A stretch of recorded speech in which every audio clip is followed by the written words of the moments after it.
All right.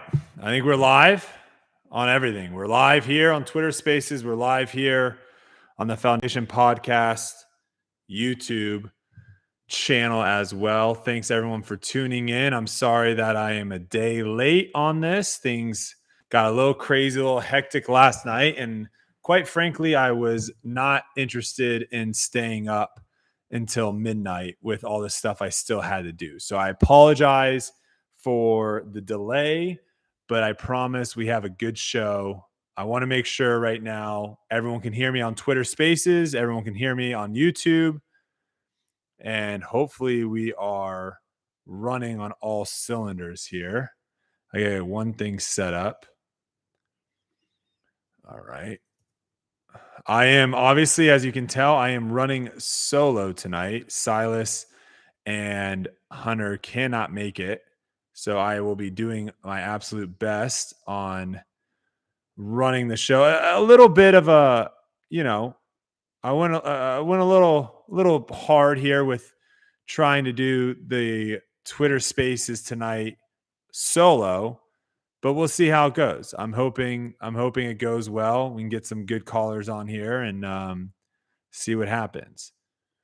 Okay. So I'm just now getting everything set up, and then we'll be rocking and rolling here very shortly. Okay. I think we're good to go. All right. And then Silas can you guys can see a little behind the scenes. Silas will probably cut all this for the actual podcast, but Silas is joining us in Twitter Spaces too. Great. Okay. All right. Let's do this. What's happening, everybody? Welcome to Debate Night Wednesday edition. We are live not only on YouTube tonight, which is what we used to do back in the day, but we're also live on Twitter Spaces at the same time. So tonight, if you are, I'm going to put if I can do this, I'm going to put the link for you guys that are listening right now on YouTube Live. I'm going to put the link on the YouTube. So that way, if you do have any interest in jumping into the conversation, you can pop over on Twitter Spaces and join in. And I'm going to take callers over there and get some of your guys' opinions on what you think on certain things. So let me quickly see if I can, let's see. Taking live calls on Twitter Spaces. Join here. I'm hoping I'll pin that, and I'm hoping that actually works for you. And we'll see how we do. Okay. All right. This is the first time I've actually ever done it this way, but I think this could be a cool way of doing it in the future for some of these nights, especially when I am solo, to get some different voices on the channel. Like I said, too, it's going to be interesting to see what the future for Debate Night holds, because as many of you know, we are going to be switching over to a new podcast setup for this. It will no longer just be me and Hunter. It will be Trevor will be coming in to host the show, and we'll have a bunch of analysts, a bunch of social personalities in to debate topics with me, and Hunter will be on there as well sometimes. But there might be an additional show where we get a little bit more like this show, where we go into more details. The new show coming up will be much faster pace. We won't really stay on a topic for 15, 20 minutes like we sometimes do on Debate Night. It'll be much faster pace and a little bit more digestible for some people, which leaves me to potentially having to do another podcast on top of that, where I can really dive in and talk about some of the issues and topics that, require maybe a little bit more than just a soundbite or a few sentences here or there. I'm going to do my best tonight to keep track of the YouTube chat. But like I said, the best way to get my attention is going to be on the Twitter Spaces, where you can just request at the bottom to talk, and I can bring you in. And if you disagree on a topic or you want to add to a topic, I would love to have you come on. So like I said, Twitter Spaces. And if you're listening to me on Twitter Spaces right now, we are live on YouTube at the same time as this is going on. So if you want to go over on YouTube and see my beautiful face while I'm talking, you can go on the Foundation podcast, which I want to say, everyone listening to this, whether you're listening to us live or you're listening to the podcast on Apple or Spotify or wherever you listen to it, thanks so much for all the new subscriptions on the Foundation podcast channel. We are closing in, I think, on like 25,000, which is nuts. This was a channel that was created not too long ago, and we used to really appreciate all your support. So thank you for everyone that is subscribing and tuning into not just Debate Night, but Grip Locked, In the Bag, all the different shows, the Trevor Staub Show, all the different shows that we have over here. And before we get into tonight's show, I want to quickly shout out the sponsor of tonight's show is Atlas Scout. If you haven't checked it out, this is my go-to rangefinder. It is probably the most affordable rangefinder that you can find. It shoots in feet.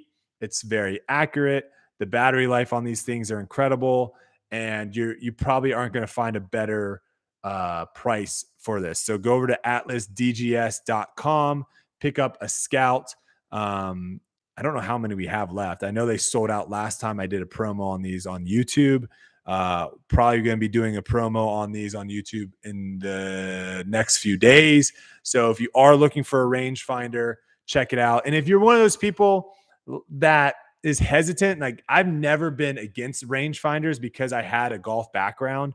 Rangefinders were crucial for me, but I've played with a lot of people that are like hit or miss with rangefinders. If that's you, I promise you, go out, get a rangefinder, try it for the first time, and just see how much better your game will get when you start realizing like, oh, I only throw that disc 280 feet. I thought I threw it 300 feet.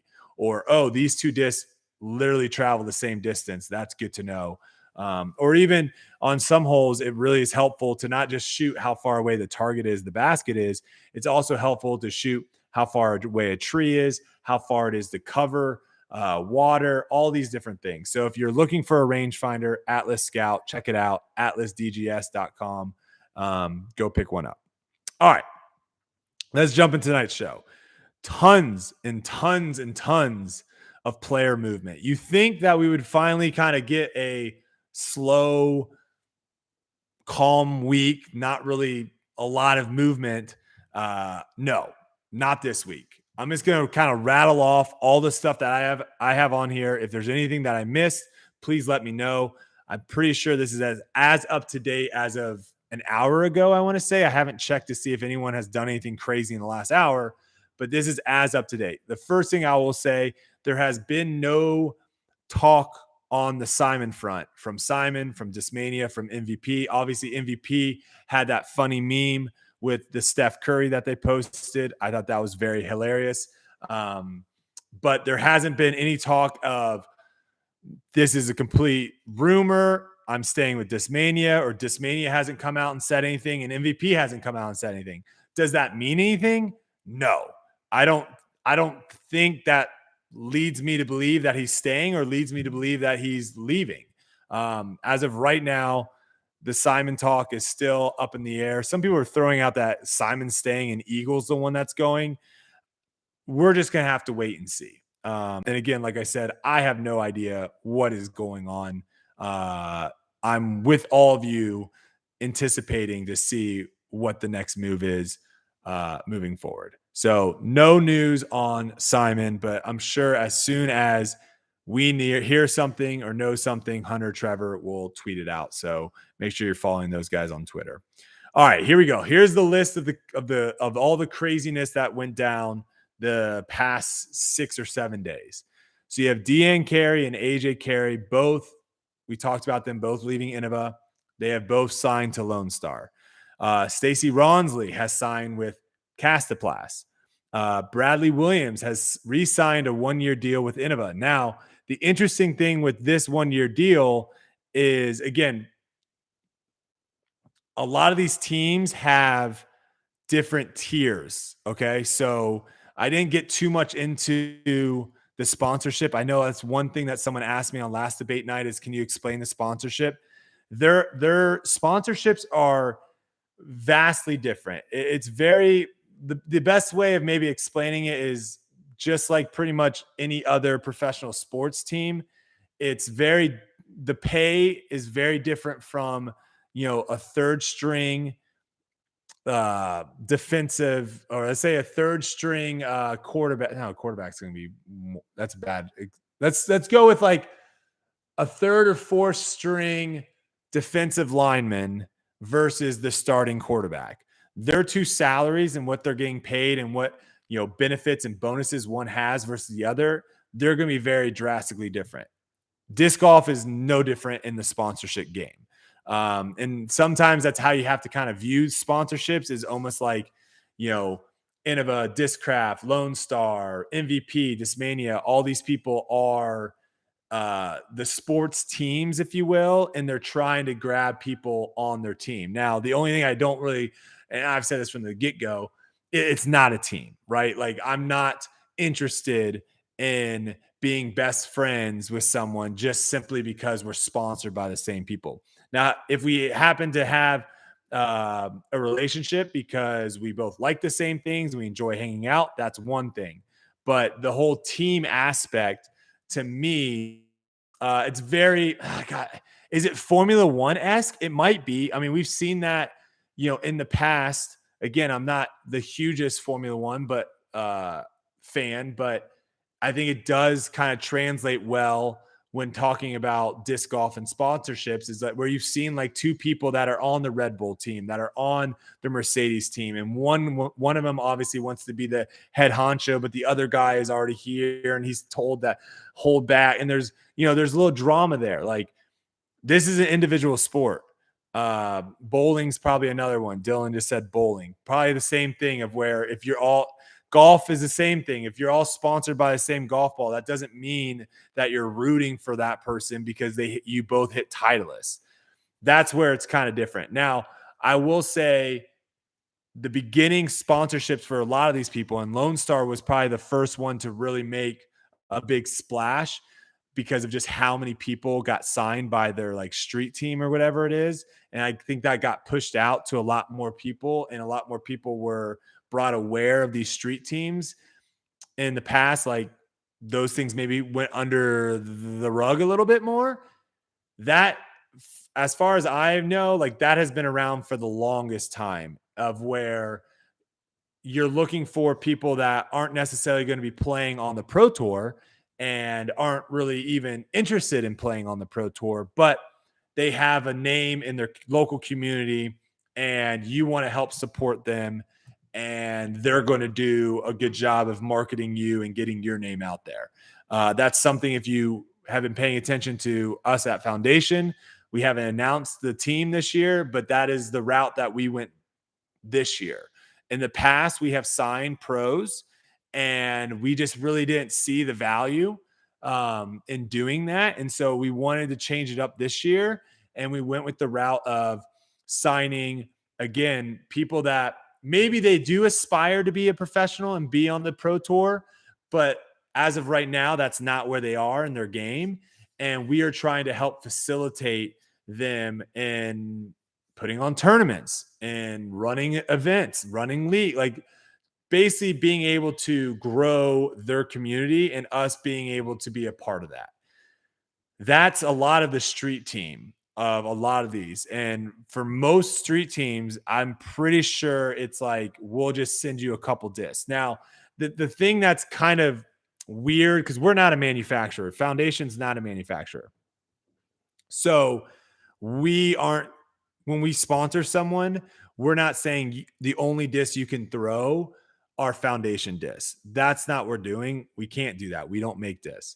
However, if Innova, MVP, Lonestar, Discraft, if they sign someone on the street team, sometimes, and this is where I think there are differences between sponsorships, you could be required to only throw their discs.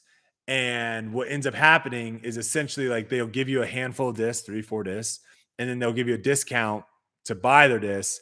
But then you have to basically remove your entire bag, and now you're only throwing their discs. So some people that might be really beneficial. Some people might think that I don't want to do that. I'm going to spend $200 on all brand new discs. I don't want to go that route. So It depends. It's up to you on what you want to do. The next step after that is going to be like sometimes they'll help you with tournaments. So you might play 4 or 5 tournaments, and those tournament fees might range from $20 to $120. And you might get a sponsor that will cover that. And then as you kind of keep going up the food chain, you're going to have like Tour Series discs thrown in there. You're going to have like guaranteed money in there where like every month you're getting money. There's as it keeps going up and up and up, there's more and more possibilities of you being able to make money. I would say the majority of pros on tour right now probably do not get paid a guaranteed money. The majority of pros that you see, well, not that you see, because the pros that you're seeing on coverage, they are getting guaranteed money, majority of them. But the pros that you don't see, which is like the 95% of the people that are filling out these fields, they are not probably getting guaranteed money. They might get a guarantee of like, hey, we are going to make 1,000 or 2,000 of your discs, and every time we sell a disc, we'll give you a little kickback. That might be a guarantee of like how many discs we're going to make for you, but it's not a guarantee of how many are actually going to sell. So that's where it gets a little dicey for some pros on being able to pay the bills. And we'll talk about that in a little bit. Bradley Williams re-signed 1-year deal with Innova. So let me go back. He is not on the highest tier, which I believe for Innova is the star team. He is on whatever tier is underneath the star team. He didn't get moved up. Very interesting to see this because he did win a Disc Golf Pro Tour event last year. And correct me if I'm wrong, but I'm pretty sure the only other Innova MPO player that won a Pro Tour event last year was Calvin. Big Germ didn't win. Sexton didn't win. Joel Freeman won a Silver Series. I'm corrected. He won the Pittsburgh Silver Series. But Bradley Williams won the Preserve, a big elite event last year. So that had some question marks for some people of why did he not get bumped up? And again, like the tier system, getting bumped up is very beneficial because in that scenario, if he would have gotten bumped up, I believe he would have gotten a Tour Series disc, which would have vastly increased his income potential for that deal. So I'm not entirely sure. I don't think we heard anything from Bradley on why he didn't get pumped up or if he's going to say anything about that. These are things that normally, again, don't really get talked about too much as far as from like the players and the manufacturers themselves. But that's an interesting one to me because I thought he had a pretty solid season last year. I've played with him a handful of times. He's a very good player. I would not be surprised if he took another Pro Tour down this year or was in the hunt for a couple of them. So keep an eye on that, see what happens there. Kat Merch, 2-year extension with Innova. Jennifer Allen, 2-year extension with Innova. Nathan Queen resigns with Innova. Maria Leva signs with ThoughtSpace. So ThoughtSpace picks up another player. And also, I've talked about this a little bit. Maria, watching her game, she's someone that I think has a very high ceiling and someone that hasn't come close to reaching that yet with her athletic. With some people, you can just see that they're more athletic than other people. And if you're more athletic, your ceiling is going to be higher. So it'll be interesting to see how that goes. I know she almost ended up winning. I'm sure she was probably in contention for a couple tournaments, but the one that I really paid attention to was U.S. Women's. We had an off week, so I was able to watch the entire final round. And she was kind of in it for a while. So we'll see what happens with them. That could be a big pickup, but a company like ThoughtSpace picking up someone like Maria Leva with Thomas Gilbert, two big people there. Then we have Evelina re-signing with Innova for 3 years. That's a big pickup, I believe. Again, Evelina, I've talked about this multiple times. If Evelina can ever figure out how to putt, if she just decided, you know what, I'm going to dedicate 2 hours every single day to putting and just got really good at putting inside of 30 feet, she would be taking down Pro Tour events left and right. She would. And so that's a big pickup for them, 3 years. Then we got Robert Burridge. That was another kind of under the radar for a lot of people. I think he obviously burst on the scene with his battle with Simon at the DMC up in Des Moines. But again, this is where it's so hard, I think, for a lot of fans of disc golf because there's just such little coverage of so many players. You only get a small slice of players. And occasionally you might get the pro tour that, talks about like, oh, this person shot an incredible round earlier today, but they're in 50th place. Or Jomez might do like the hot rounds of whatever. And you might see a couple people's names flash up, but you rarely ever really get a full picture of what's going on tour. You really just see who's at the top of the leaderboard. And obviously you can't really do much when you have that many cameras. Obviously you're not going to show who's in 70th place. Most people aren't going to want to see that. But this is where you miss out on someone like Robert Burridge. When he pops into contention at DMC, you're like, what the heck? Who is this guy? Where he came from? But if you're on tour and you get to watch these players consistently play, you realize that there are just some players that are missing a few pieces here and there. And if they have a good weekend, they can bounce into contention. So him getting into contention, not surprising to me. Aaron Gossage getting into contention at Worlds, not surprising. Tristan Tanner getting contention at Las Vegas, not surprising. There are a lot of players that if you're around them constantly, you can kind of see the skill level and understand, like, again, like I always talk about the ceiling. When you look at the top players, Ricky, Paul, Calvin, Simon's in there now, Eagle, those guys, their ceilings are very, very high, but the difference between them and the rest is their floor isn't that much lower than their ceiling. So when they play really, really bad, it's still really good in comparison to the field. Then there are a lot of players that their ceilings are just as high as all those guys I just mentioned, but their floor is much, much lower. And that's where you're going to see, them drop off, or they have one bad round that just completely knocks them out of contention. As we see more people get their floors closer and closer to their ceilings, that's where I think we're going to see the craziness happen on tour. And we're slowly starting to see that a little bit. All right.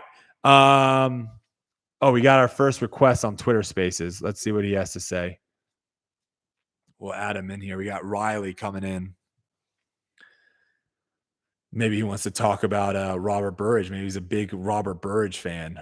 Riley, you a big Robert Burridge fan? What's the deal? Okay, I just had a question. Do you think Robert Burridge was you know how Lonestar was saying, like, oh, wait for January. Do you think that Robert Burridge was that January big, like, leaking or not leaking, their signing?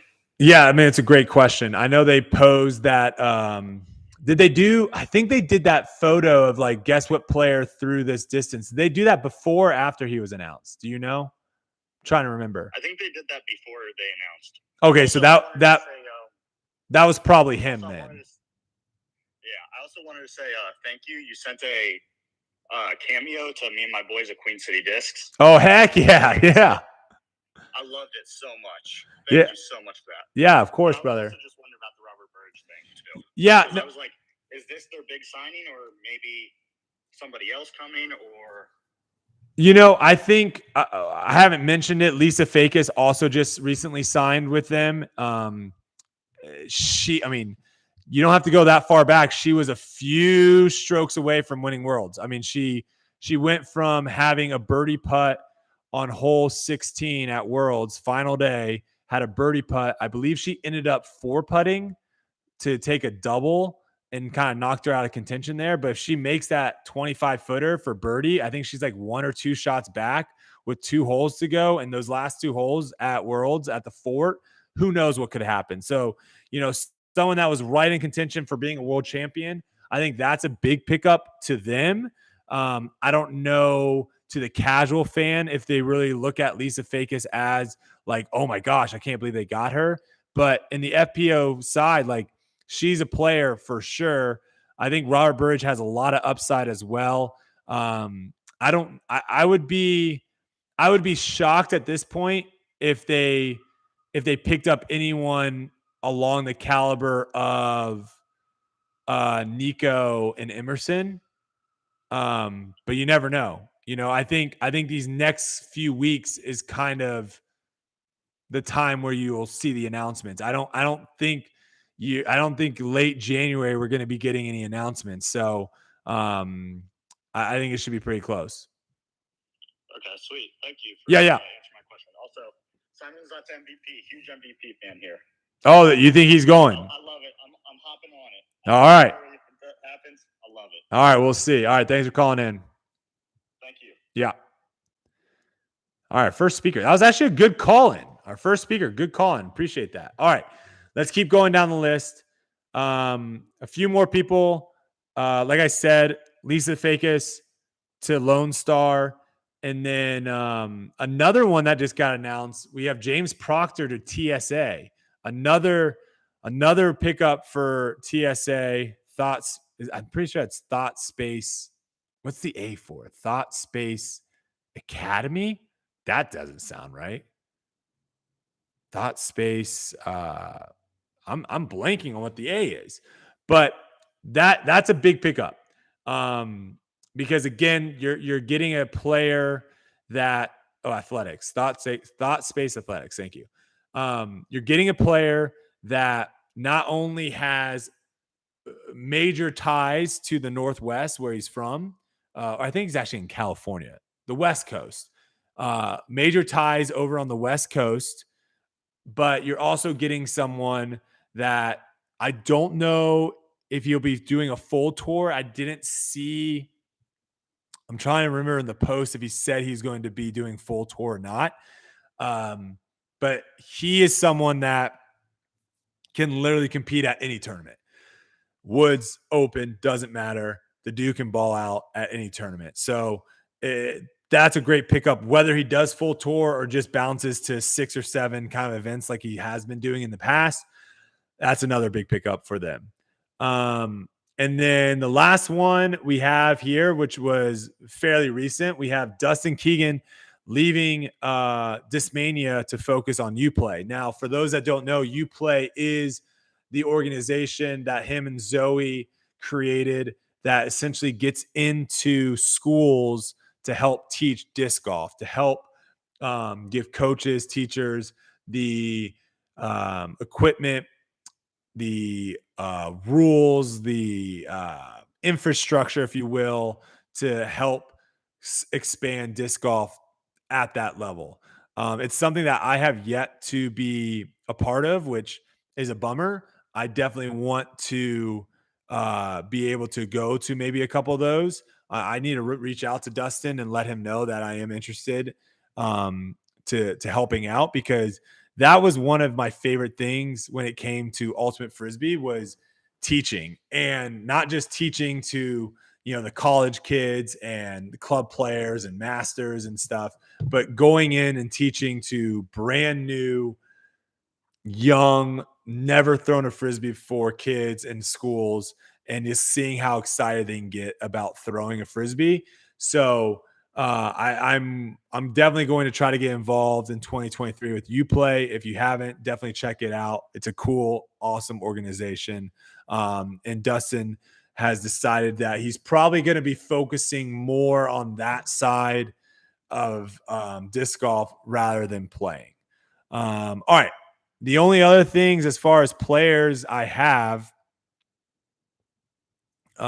if you have Josh, I have info on 2 players' moves. Probably not cool to reveal here, right? Josh, come over on the Twitter Spaces, brother. The link is at the top. I have it pinned at the top. Come over on Twitter Spaces. We'll have you on. You can talk over on Twitter Spaces as well. All right. The last thing I was going to say. I got a couple more things. Hold on. We got Dusty here. We'll see what Dusty has to say real quick. And then I've got a few more player movements to talk about. What up? Yeah, so I also did want to mention, I don't know if you forgot these, but also Clash Disc signed a bunch of people. Yeah, that's what I was literally just about to get into. Oh, okay, cool. Sorry. No, you're good. I thought You're you good. were done whenever you said the last thing. No, you're good. You're I was gonna good. help you out a little bit there. No, you're good. You're good. Okay, so Clash Dis just made a post. These are the people that they have on here. They have Eric Oakley, and Clash is also like a Clash is what's the word for it? They're similar to they're similar I guess to a thought. Yeah, they're similar to like a thought space. They're going to be more like your open bag type of sponsorship because they only have a handful of discs. I'm going to mute you real quick, Dust. Hold on one second. They only have a handful of discs. So if you end up signing with Clash or I believe Lonestar, actually, I think most of Lonestar players might be only throwing Lonestar, but Clash, Infinite, Mint, some of the smaller manufacturers that only have a handful of discs that you can choose from, they realize this. So they're more like an open bag where they realize like, okay, you only have to throw 2 or 3 of our discs and then you can throw others. It was actually interesting. Clash was the first, I want to say the first company that reached out to me in the off season about sponsoring me. But it didn't work out. So these are the players that they have though going into the 2023 season. You have Eric Oakley, James Proctor, Erica Stinchcomb, Scott Withers, Evan Smith, and Jacob Curtis. I don't know these players at the bottom if they're like not as important. That's why they're smaller. Gillis McDougall and Mia Miller. Never heard of them. Not sure if that's like they're not as important, so we're not going to make their name as big and bold, but there you have that. All right. And then we've got the other players we got leaving. We've got Val and Mason both leaving Dynamic Disc. They just made their posts. Hunter was correct in his Holland Hanley prediction about leaving Dynamic Disc. Interesting thing about this, she posted her Instagram post basically saying like, hey, I'm out. Deuces. Thanks so much, Dynamic. Ended up deleting it and then posting it a few hours later, I want to say. I did ask someone that was like kind of keeping their eyeballs on it to see like, was there anything in the text that was changed or anything? Nothing was changed. So I don't know if she just prematurely posted it and Dynamic was like, we're not ready. Take that down. I'm not sure what happened there. A little strange. But that's all the player movement that I have. Does anyone from Twitter Spaces want to talk about player movement before I move on to some of the other topics we have? I want to talk about some player movement. Oh, yeah, go for it. Why are you trolling everybody, bro? What are you talking about? You're just trolling everybody on Instagram with your representing 6 different disc companies in your post. I haven't done anything. I have not done anything. You've done nothing. I was testing out new discs. That's all I was doing. It seems to me like there was a little bit of trolling going on. Announcements will be coming soon. That's all I can say. Announcements will be coming soon. I can't do it. I was talking to Hunter and Trevor about potentially doing it, maybe like trying to figure out how to do it on debate night. But Penn has not hit paper yet. So I'm still in limbo, man, right now. I had to try. You know, everybody here knew that I had to try. And so, trust me, when I can be firm in saying it, I will be the first one too. I feel you. Yeah. Which actually brings me to a question I wanted to ask you about. Yeah. This is not the ninja an answer out of you, by the way, I swear. No, you're fine. But have you not found it interesting how much more viable the open bag system has become for players? Because I remember not that long ago, and maybe you weren't playing then, so you didn't realize it, but if you were an open bag player back in the day, it was kind of a negative rep because it usually meant you didn't have a sponsor at all. You were just kind of out there on your own, relying on winnings and, you know, maybe a retail sponsor or a bag sponsor, something like that. That's pretty much all you had. But now, I mean, you're seeing certain people, like I want to use Eric Oakley as probably the biggest example of this because Eric, he's a really good player, but he obviously didn't have the strongest year. I think he's like top 75 in the UDisc World Rankings. Really, really cool dude, though. Really charismatic, good personality. This guy started out with just Infinite Disc and Thought Space Athletics, probably gets some kind of small salary from them, plus a bunch of different disc runs. He even got his own mold with Infinite Disc called the Dynasty. But then he's also done special runs of like the Berg with Castaplast, the Zone with Discraft. He did the Tattar with RPM Disc, a smaller company. He did Justice with Dynamic Disc, his old sponsor. Then he just released another new mold with Clash Disc called the Spice.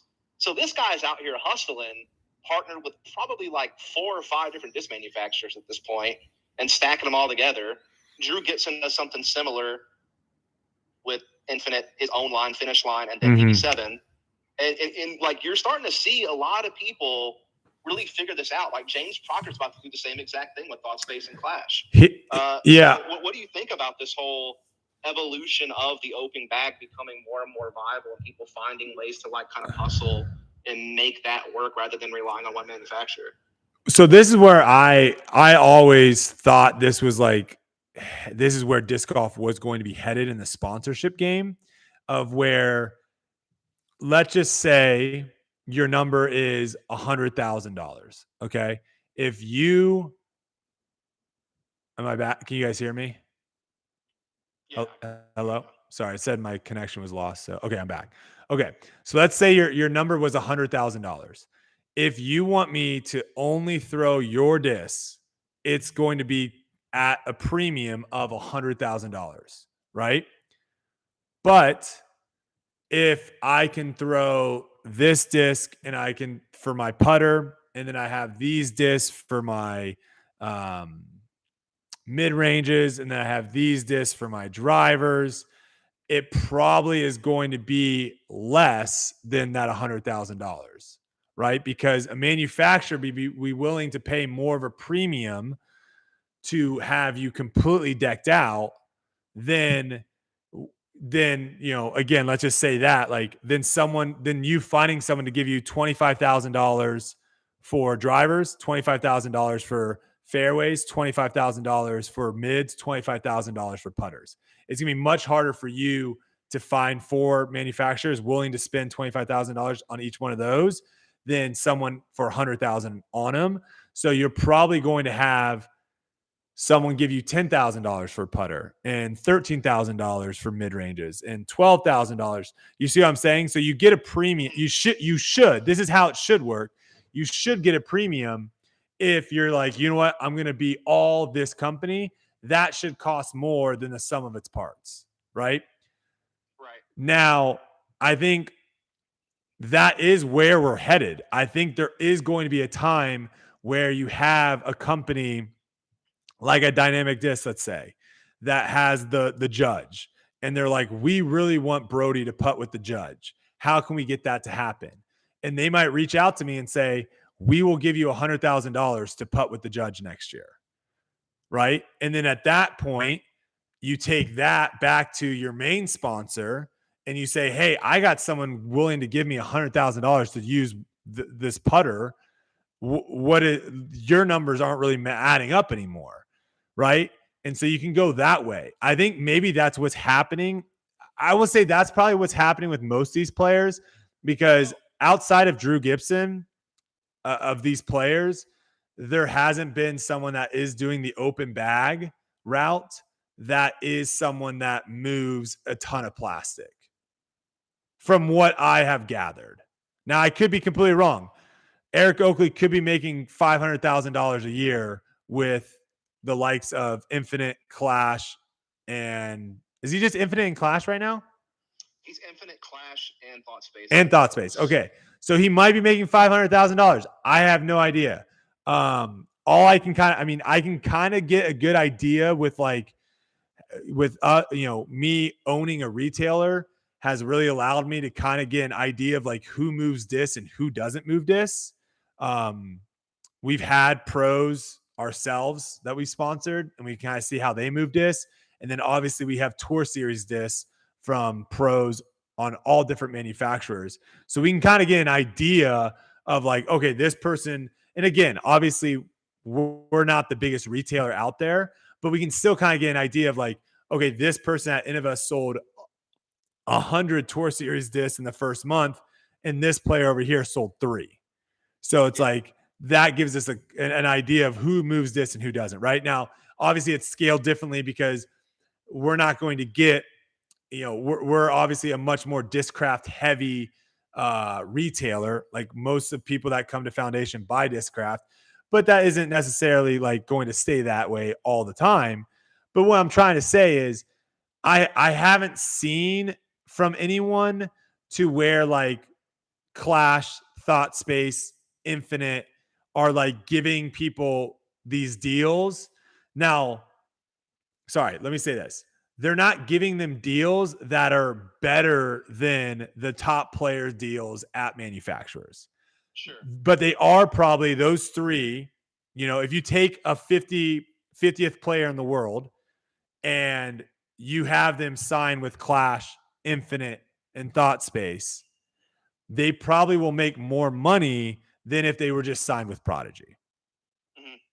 But I don't think Gannon Burr, for example, is going to get, as of right now, there's no way he's going to make as much money with Clash, Thought Space, and Infinite as he would with a major manufacturer. Right. It definitely comes down to the player, I think, right? Like, for example, if you're a Paul McBeth, you're not going to top $1 million a year going to an open bag or something along those lines when you're trying to go to this open bag system. Because right now, the only way the open bag system works is you have to work with a select few companies. Like, if you're working with a major manufacturer, like, let's say Innova or that's the Trilogy brands, they're not going to let you. But that's where I think the future is. That's where I think I just don't see it happening. I think that's the future. Dynamic being cool with one of their players throwing a putter for a different brand because they're confident in their own putters. Well, the thing is though, is like at a certain point, if it starts going that route, right? At a certain point, players are going to say, I'm getting more money. I can go out and get more money individually than what you're offering me for a total. So I'm going to go out and get more money individually. And what's going to end up happening is what you just said, dynamic disc, right? If dynamic disc is not willing to say, okay, well, we're willing to pay you even more to keep you only dynamic, they're going to have to make the decision of, do we just completely lose that player? Or do we say, okay, well, let's at least keep having drivers in your bag? That's what I'm saying is I think that's what's going to eventually get to the point of where it takes a special kind of player. I think that takes a special kind of player to do that with someone that has a massive brand. Sure. Move plastic. Like so for example, and again, this is not me trying to ninja anything out of you. If you take someone like yourself who has a massive social media presence, massive personality, whether you want to call it polarizing or not, it doesn't matter. The point is you have proven you can move plastic and you have a big brand. You are one of those types of people that probably could, in theory, hustle, if you're willing to, a bunch of different brands and make more money that way than you would make on a single manufacturer. And that's the same thing with Eric Oakley. Eric was a guy who wasn't probably a big enough name to get like a massive salary from one manufacturer, but he is social media savvy enough and charismatic enough to where he's been able to hustle with all these different special runs he's done with all these different manufacturers to make up for it that way. Right. So I think it takes a special kind of player to do what you're talking about. Yeah. And I just think as the tour continues to develop, and I actually just got a haircut today. I don't know what that means. I think I have to trim the beard, but I did just get a haircut. I think what you're talking about, though, exists as coverage gets more expansive and as players that, like, perfect example, a Robert Burridge that doesn't have a massive social media, he will benefit greatly when the Pro Tour gets more expansive in their coverage because he'll be on more coverage versus just the couple tournaments that he balls out of. But this is very interesting. I do think, I know you don't think this, but I do think I don't know if I want to say 5. Let's go 7. Next 7 years, I think you will start seeing some of the big players, not the retailers, not the manufacturers that only have a handful of discs, some of the big players that have full lineups. I think you will see 1, 2, I don't know how many players, but I think you will see the first ever mixed bag amongst big manufacturers. I think you will, because the money's just start getting too high of where they're just not going to be able to pay out that many people, but they still want you to throw something of theirs. And so I think they're willing to say like, all right, we'll just throw our putter, throw our drivers, throw our mids, and then you can go out and get something else. So, all right, I'm going to get Cade in here. Or no, sorry, Mike. Let's get Mike in here real quick. Mike, you can unmute yourself. What's up, brother? How you doing, Brodie? Hey, man, big fan of this platform. I think it's great. I just wanted to talk about Bradley Williams, just for a quick second. Yeah. And, you know, you look at him, he's 21 ranked in the world. The top 20 guys in front of him are all household names that we know, but it seems like Bradley's he's not that household name yet, but he's got all the stats behind it. I mean, the guys, and I'm not a fanboy. I'm predicating by saying that I'm just an enthusiast of disc golf. But he's made, you know, about $200,000 in his career up to this point, more than most of the guys in the top 10 and 15, actually. But you look at the 20 guys behind him, from 20 to 50 even. Yeah. Most of us know those names way more than we know him. So I feel like either he's on the verge of you know, he had a great win at the Preserve last year. That's a tough course. Cayo Lavisca's course is super hard. So shooting 1066 rated golf there is not easy to do, obviously. But do you see him, and if he continues on this trajectory in the next 1, 2, 3 years, can he be a household name? And more importantly, can his discs stock in the side of a pro shop and people go buy them? See, this is where the one thing about disc golf I do not like is I don't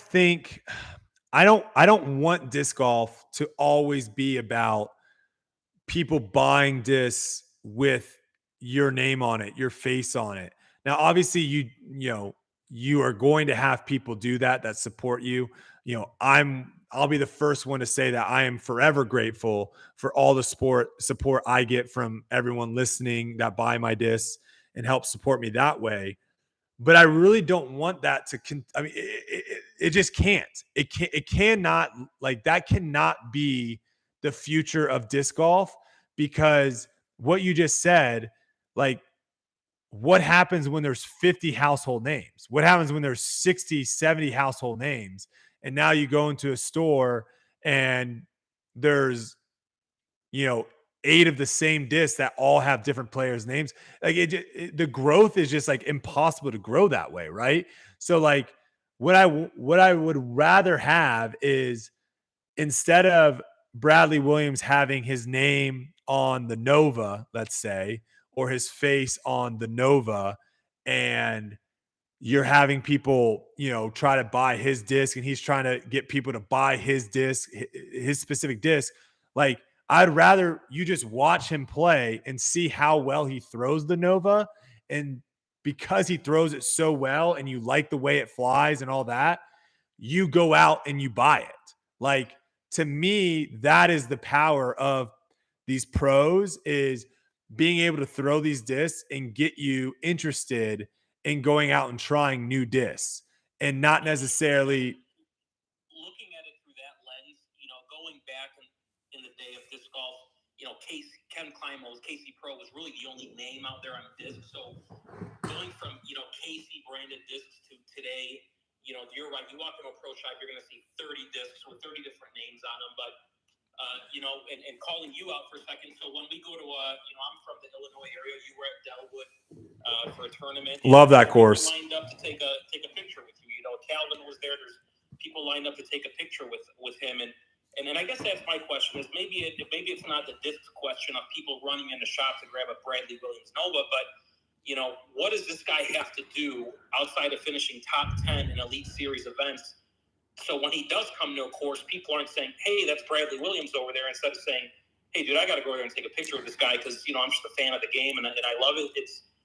I wish the best for him and I want to see that. But to your point, what does he have to do to grow to that level in the next 2 years? Because I feel like he's on the trajectory, right? Yeah. Is the sound not good for YouTube people? Hold on one second. I just want to make sure. Hopefully the sound's not bad for you, for YouTube. How's the sound for when people call in? I did notice, Brodie, when I was talking, listening to you on YouTube, it is a little quieter, a little harder to hear. Oh, do I need? Okay, so maybe I just need to hold my phone up closer. You hold your phone closer to the mic. Oh, I need to. You know what I need to do? I need to put it this way because the way I have my mic set up, that's my bad, guys. I have it set up. Okay, here we go. This is gonna be bad. Here, talk now. Are you there? Can you hear me? I think this is gonna be better. My mic was set up to where like the audio is not coming. Yeah, this is gonna be better. Sorry about that, guys. Okay. What does he have to do? Okay. Let me go and talk a little bit about Ultimate Frisbee real quick and go back and talk about something that I completely disagreed with how the USA Ultimate was moving forward. USA Ultimate was essentially the PDGA of Ultimate Frisbee. And when it came to who they were going to put in magazines, who they were going to put in videos, who they were going to promote, they were like handpicking their poster childs of like who played the game they thought the right way. And they weren't picking like fan favorites essentially, right?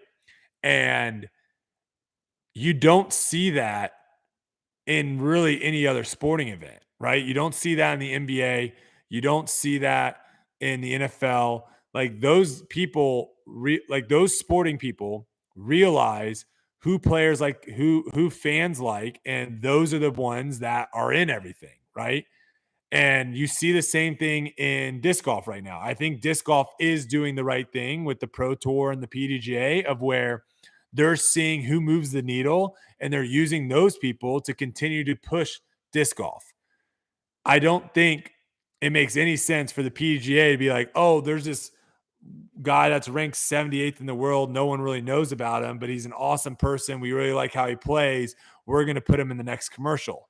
Like that's not going to work. Like you need to be putting the people that people care about the most. Now, when you're asking how do you make people care about you, that's the toughest question in the world because you can go two ways about it. Okay. You can go the first way, which is the easiest way, which is simply be yourself. And if people can relate to you and people can find something in you that they enjoy watching you play, or they enjoy listening to you talk, or they enjoy your videos or whatever it is, that's awesome. The problem with that way of just being yourself is sometimes people are boring. Sometimes people are just not entertaining. And sometimes there are just people that don't suit your fancy. And I'm sure there are podcasts, this one included, that people would be caught dead listening to, right? Being like, I would never tune into Debate Night. I would never tune into the Ben Shapiro Show. I would never tune into Call Her Daddy, or whatever, right? When you just keep going down the list. The thing is, though, is there are going to be some people that just gravitate and be able to bring in more people for whatever reason. I don't understand it, but for whatever reason, some people are just going to be more popular. People are going to like them more. Or like listening to them. But the other way that you can go around about it, which I think is the much harder way, is you can go like the WWE method, right? Where you become a character. You become someone that you're not. And that opens up the door for you to becoming a lot more entertaining, if you will. But the problem with that is you are not yourself. And this is something that's very common in, obviously, it's everything in WWE. If you meet any of those people in real life and they're out of character, you're going to be like, that's not the pro wrestler that I thought you were. And a lot of this also is YouTubers. If you meet a YouTuber in real life, a lot of them, you'll be like, what the heck? You're nothing like you are on YouTube. And a lot of times it's because they are playing characters. They are acting like someone that they're not. Now, the easiest way, and this is like what I do essentially, is I do the first way because one, I'm a terrible actor. Two, I don't want to live my life like that. And three, I just like saying what's on my mind. But what I do is like everything is elevated, right? So if you hang out with me for a full day, not everything is incredible and energized and amazing. And oh my gosh, there are some just mundane things that I'm just walk through mundanely. But when I'm in front of the camera, when I'm on Instagram, when I'm on YouTube, when I'm on this podcast, I try to elevate my energy. So I'm not really necessarily turning into a character, but you're seeing me at like an elevated level. Now, I would say that maybe be helpful for Bradley is where if he gets interviewed or he's in a press conference or something like that, maybe he goes to an elevated level of himself. Because again, like the becoming a character, I'm not a huge fan of it. But at the end of the day, there are people like, gosh, I mean, there are some NFL quarterbacks that, I mean, you're an NFL quarterback. There's what, 32 teams in the NFL? There are some NFL quarterbacks that people are just like, I've got nothing for that person. Could care less about that person, right?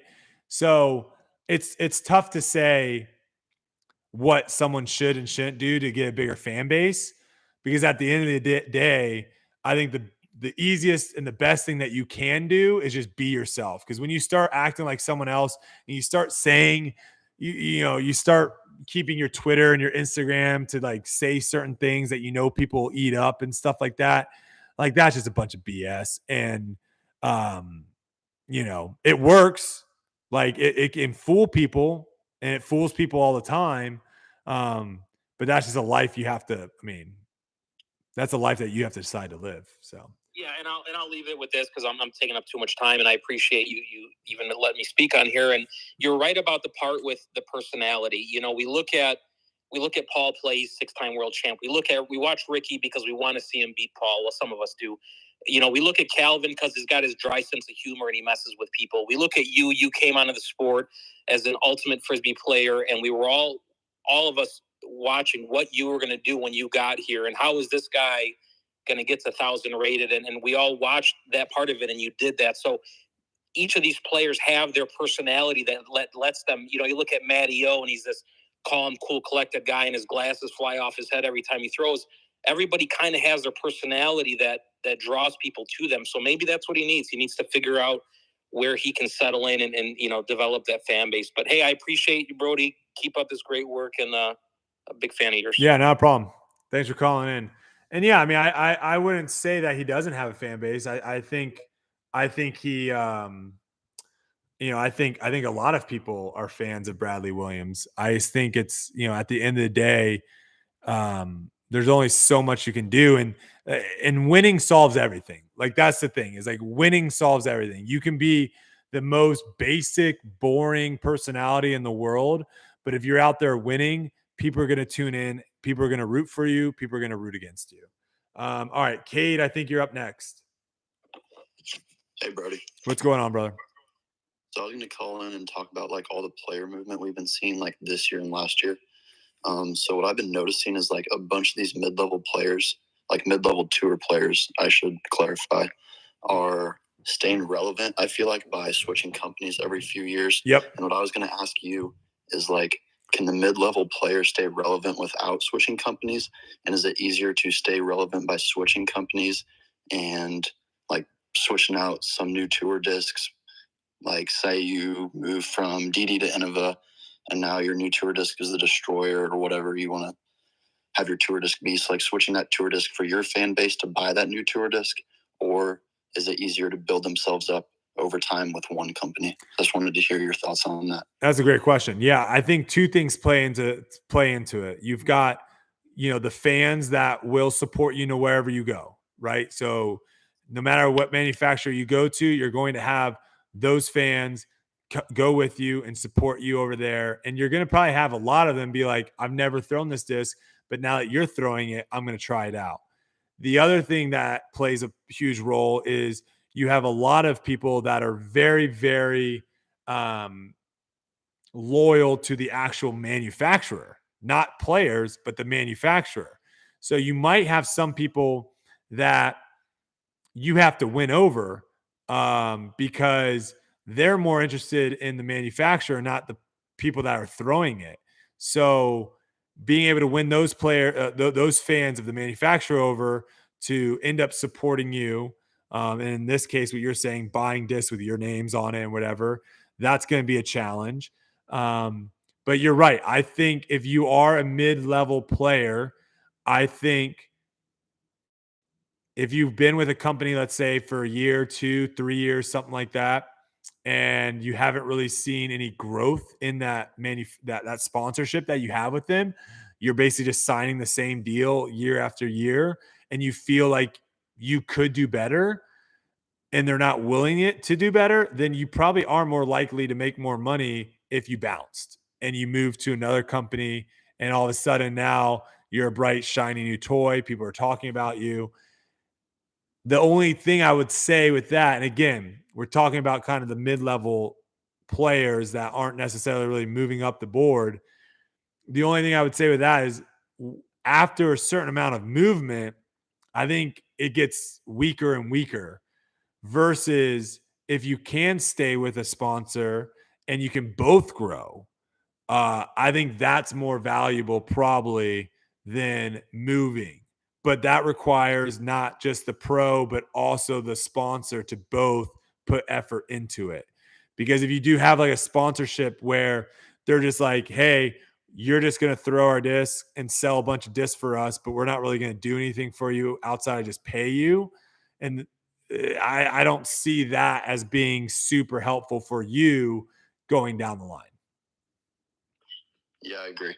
So one player that comes to mind that like I was thinking about is like a Mason Ford type player. So last year he's with Innova. This past year he's with DD. And now we're about to see where he's going to be for the 2023 season. Yeah. So if he would have stayed with Innova like throughout this entire time, do you think he would have been more successful like financially, Tour Series discs wise, than he has by now 3 companies in 3 years? And who knows what his future holds now. I think with Innova, no, because with Innova, they are really someone that it's like you kind of like if you can go out and do your own thing, then you can crush it at Innova. But if you are in need of a little bit more support, then I think it's much harder to do that at Innova because they don't necessarily like promote and blast people out as much as some other manufacturers out there. But they have the name, right? They have that backing of being the one that everyone talks about initially, kind of. So with Mason, I don't know. I don't think necessarily he would have been better off staying with Innova because I still think he would have just been kind of under all the, he would have so many people still ahead of him at Innova. That I don't really see him really gaining much by staying there. And I don't really see them offering him more money in year 2 and in year 3. I think he would have just probably been offered the same contract. And that's probably why he honestly left, quite frankly. I agree with that, Innova. And that's probably why he left Dynamic too, is they probably wanted to just sign him for the same contract. And he was like, again, I would love to have these players reach out and tell me what's up, come on the show. I know I did my best to like invite people to come on this Twitter space because I thought it would be cool to have some players jump on here. I guess I'm not cool enough to have players want to come on here and talk to me. So that's a little sad, but it is what it is. So a lot of this stuff, we just have to put up the speculation of like why players are doing it, because on socials, you don't really hear much of anything. And I can't get anyone to come on here to talk to me. So sad days. All right. I'm going to keep moving on here. We got some other topics. Yeah, of course. We've got some other topics. I'm going to bounce you guys real quick.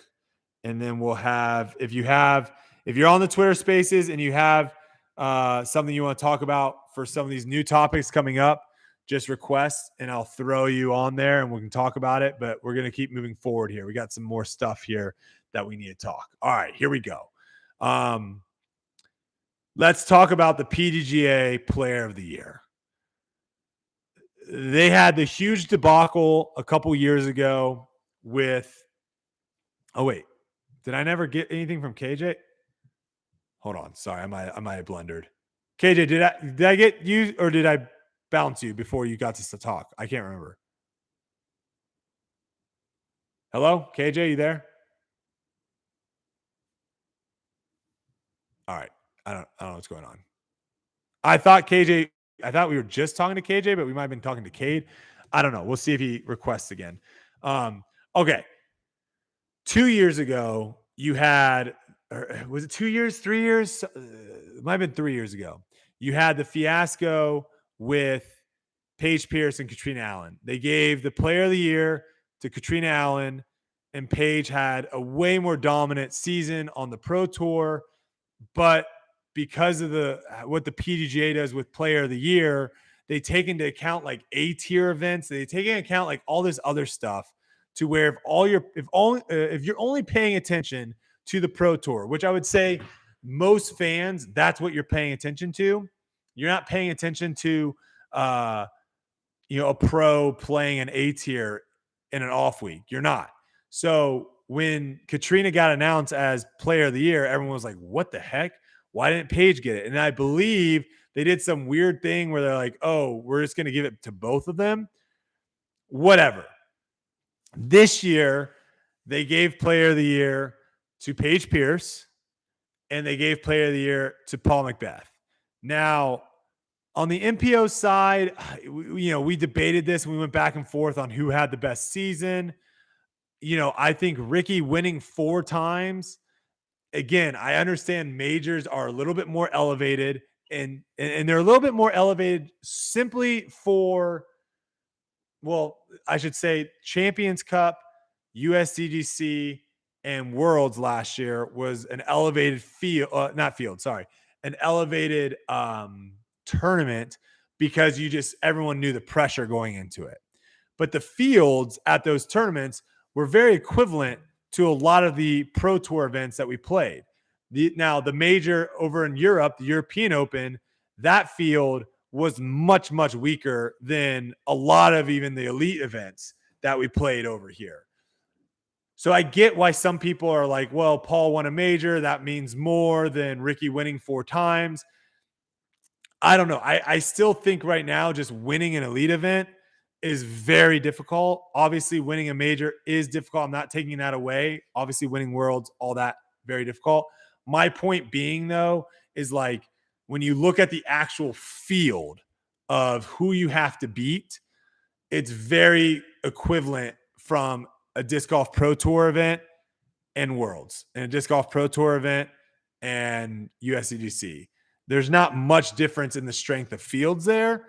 The only difference is you're going in knowing this is for a major. This is a huge deal. Now, the Paul one, I'm fine. You could go Paul. You could go Ricky. Those two clearly had better seasons than everyone else. But those two, you can go back and forth, whatever. Simon also honorable mention as well. I think some people knock Simon down a little pegs just because he had some tournaments that he didn't play as well, where Paul and Ricky really didn't have any off tournaments last year. They pretty much played pretty solid at most of them. The Paige Pierce one, that one is the one where it's like, if the PDGA wants, they need to come up with a new name. Do not say player of the year. Come up with PDGA points winner or something. Because when you say player of the year,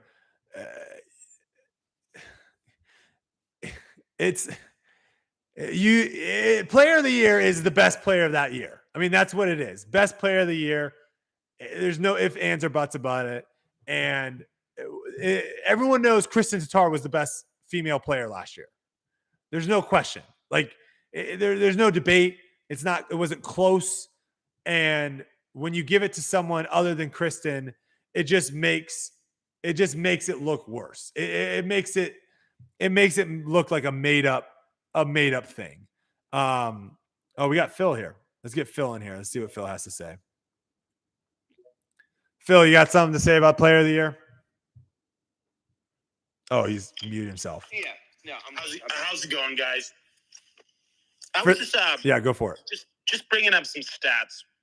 Paul played 27 events. He finished 4th place. Or he finished 4 of them outside of the top 10. Okay. Ricky played 20 events. He finished 6 of them outside of the top 10. So that's something factored into it. His dominant performance, regardless of the strength of the field, I completely agree with you in Europe. But what him and Eagle did, besting the field by that many strokes, was pretty incredible. Everyone was still there. Calvin Heimberg, there was still big names there. I do agree that field is definitely not as strong pound for pound, but it does have some of the top tier guys there. But for sure. But yeah, so just going by those alone, I think it's pretty good. I do think the PDGA male side was on point. Just when you're really looking at the stats, but I was very, very surprised by the female FPO division with Kristin or with Paige over Kristin. So this is one thing where I think a lot of people have differing opinions on this, right? You value, like what you just brought up was like how many outside of the top 10s they had, right? Where there are going to be some people on the other side of the table that's like, you know what? If you look at someone like Simon, if you win 4 times on tour and you miss the cut 4 times, right? You're doing cash 4 times, like that season is better than someone that wins 1 time and finishes top 10 every single time. Because to that person, winning, winning the actual tournament has such a greater value than your average finish. And that's how I view it as well. Now, obviously, I'm in the boat a lot of times where, I'm kind of like, oh, I got 12th over here and I got 14th over here. I'm doing a good job. But I realize, like, at the end of the day, most people did you win or not? And that's what they care about. And if you're getting top 5s and top 10s, great. That's awesome. But if someone is able to win a couple times on tour versus you just consistently putting yourself in top 10s but never winning, to me, someone that is winning multiple times had a better season than someone that just got a bunch of top 10s. That's how I view it.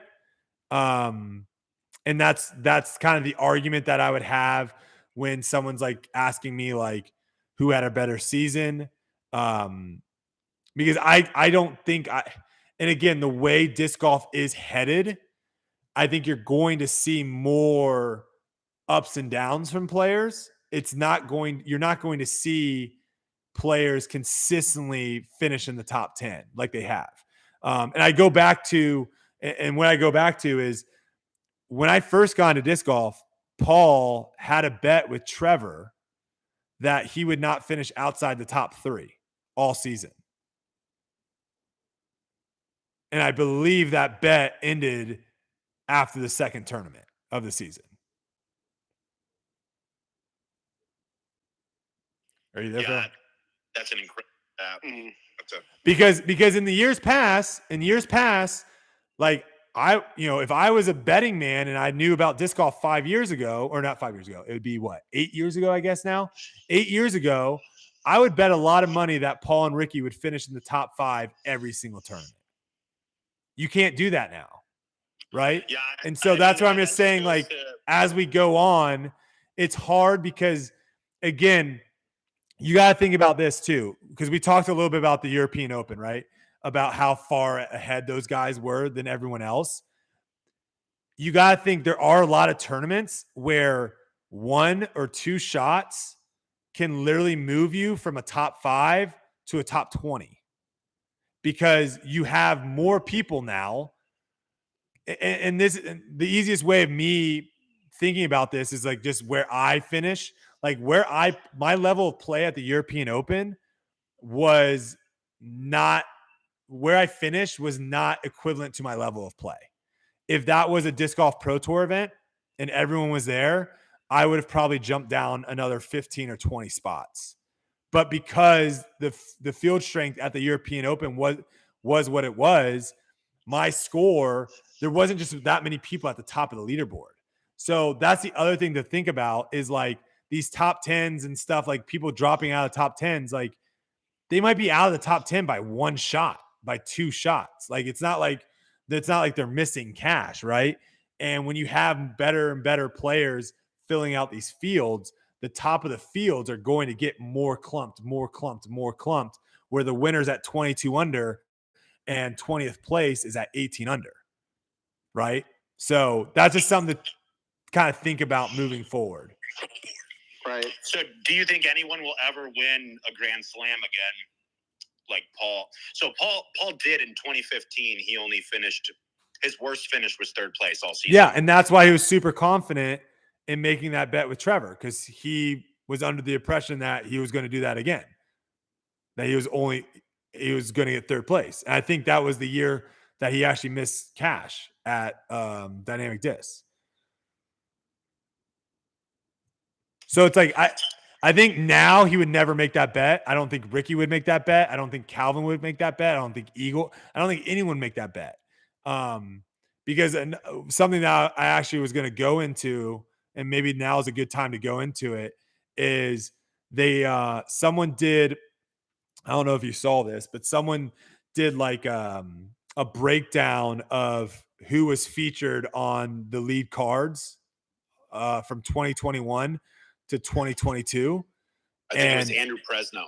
And it was actually pretty fascinating to see. Oh, Presnell did this?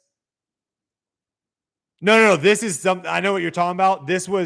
He was talking about featured cards and who gets on featured cards. This is simply lead cards and final cards. So this is nothing to do with feature cards. It's nothing to do with sponsors putting people on feature cards. This is literally round 2 and round 3 of 3-round events, or round 2, round 3, and round 4 of 4-round events. So in 2021, this is literally only a year difference too. So I foresee these numbers being different moving forward even more. In 2021, you had Ricky Wysocki with the most featured at 12.8%. Then Eagle, 9.4. Paul at 8.9. Calvin at 7.8. Adam Hammies at 6.1. Dickerson at 5.6. Kevin Jones at 5. Matty O at 3.9.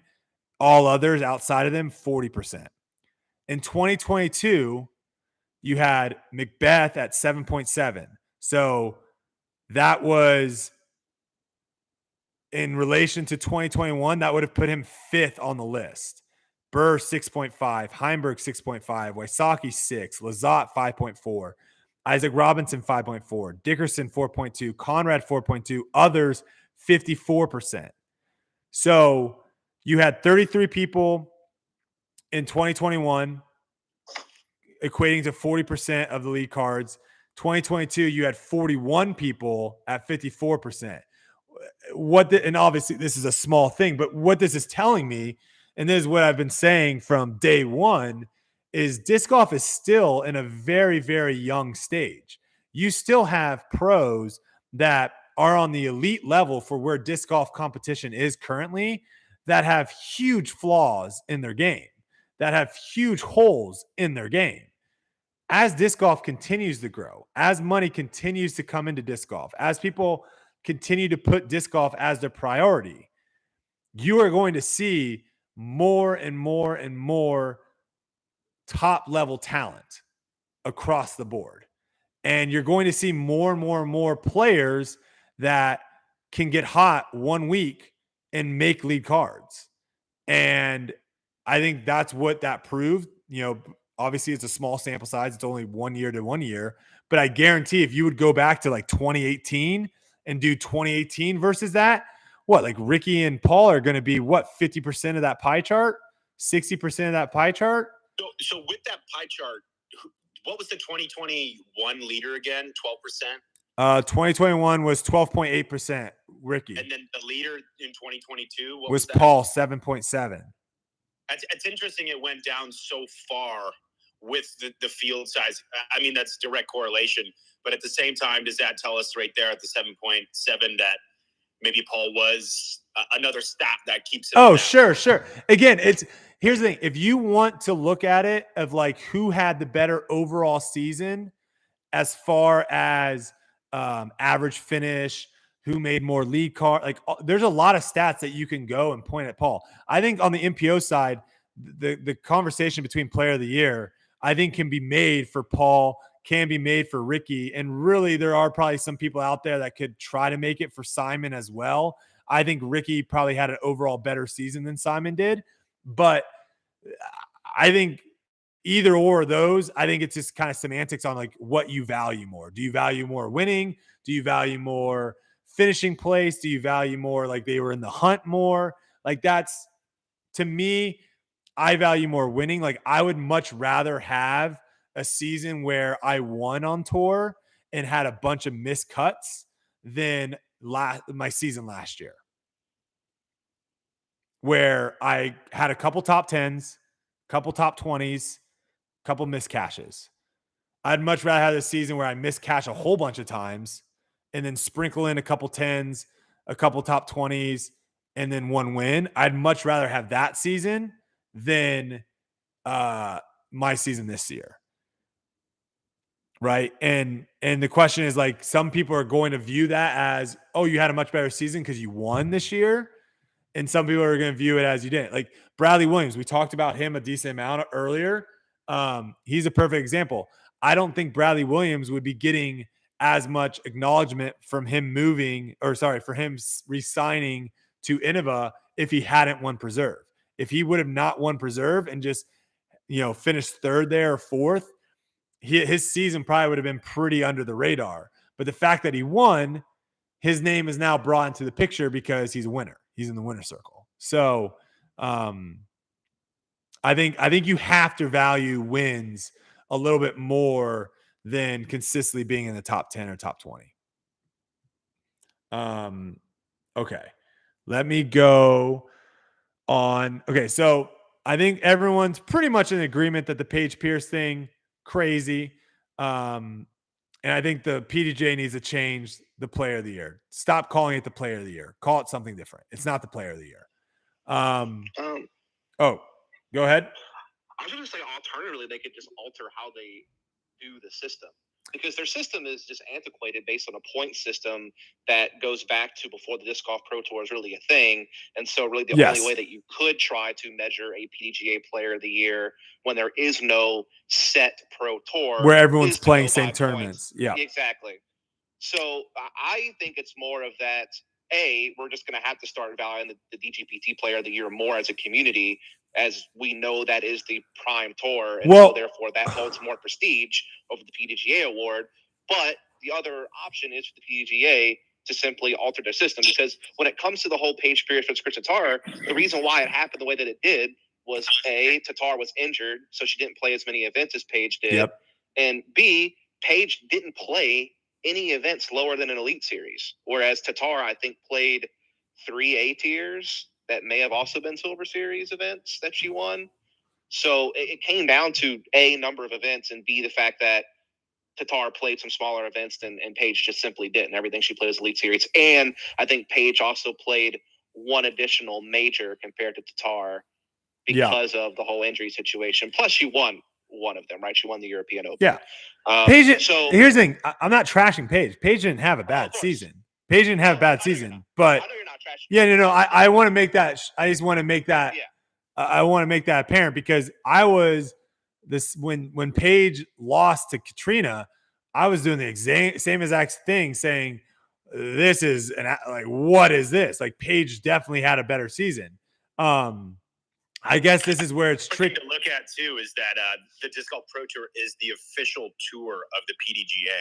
So once they combine that, and our contract is throughout the next couple of years, like Dustin was saying, they should kind of tweak how they determine these factors outside of, once you partner as the Disc Golf Pro Tour being the premier tour of the PDGA, that's when they should take in some more of those topper accolades that these players get out.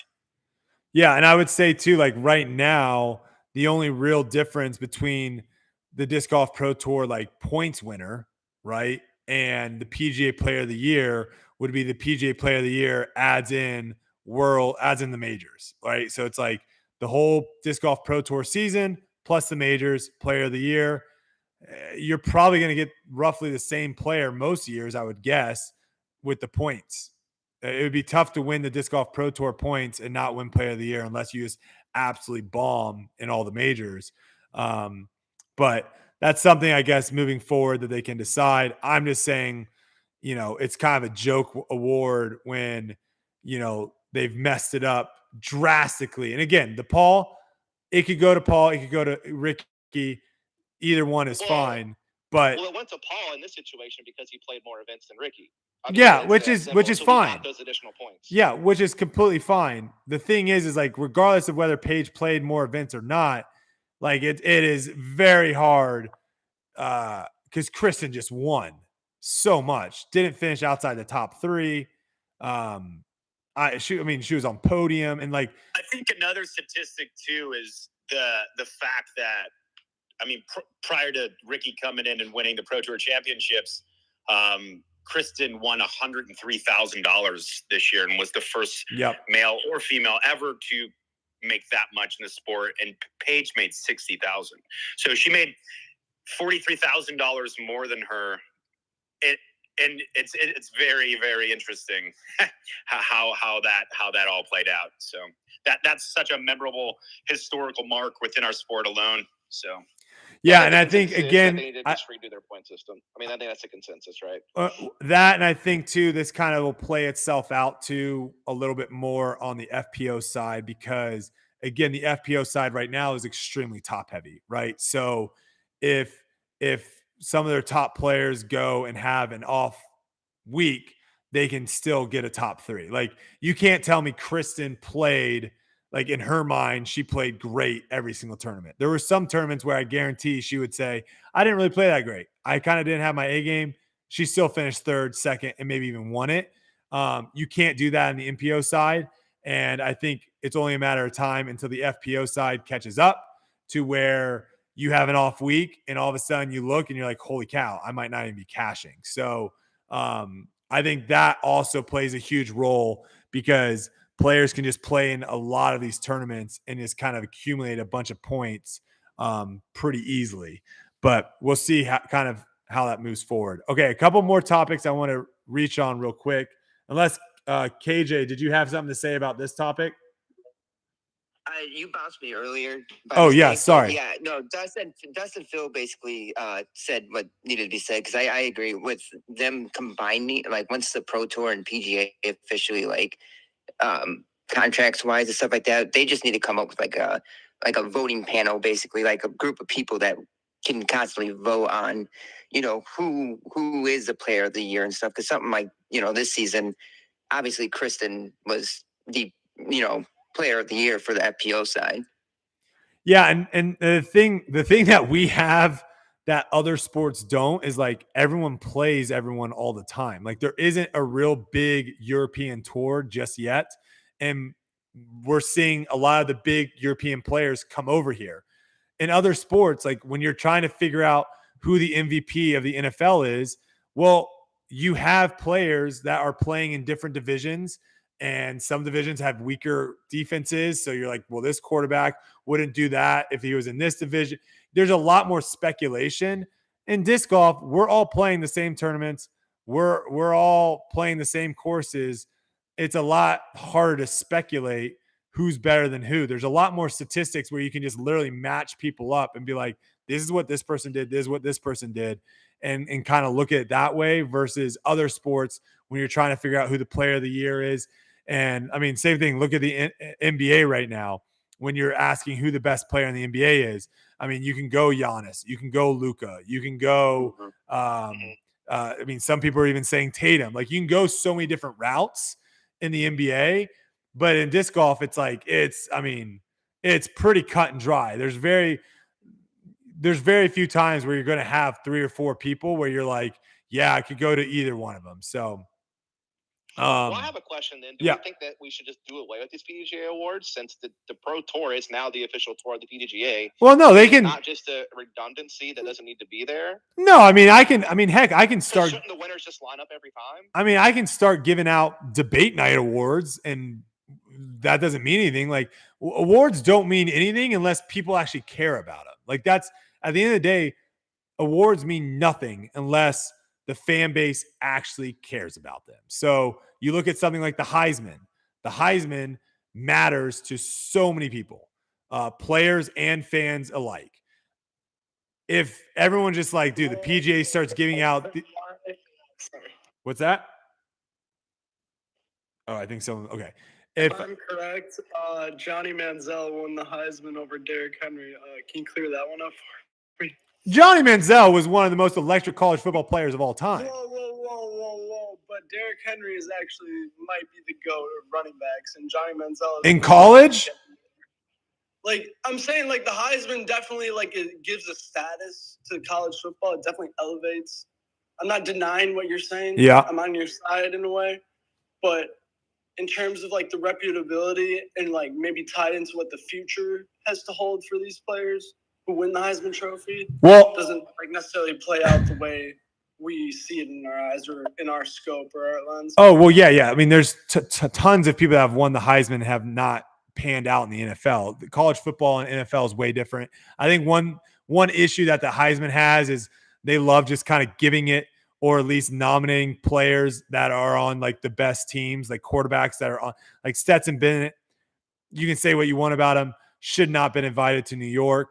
But you know, that's kind of like the fact that like defensive players in the past 5-6 years haven't come close to sniffing a Heisman also is really, really hard. It is very much a quarterback top team quarterback thing.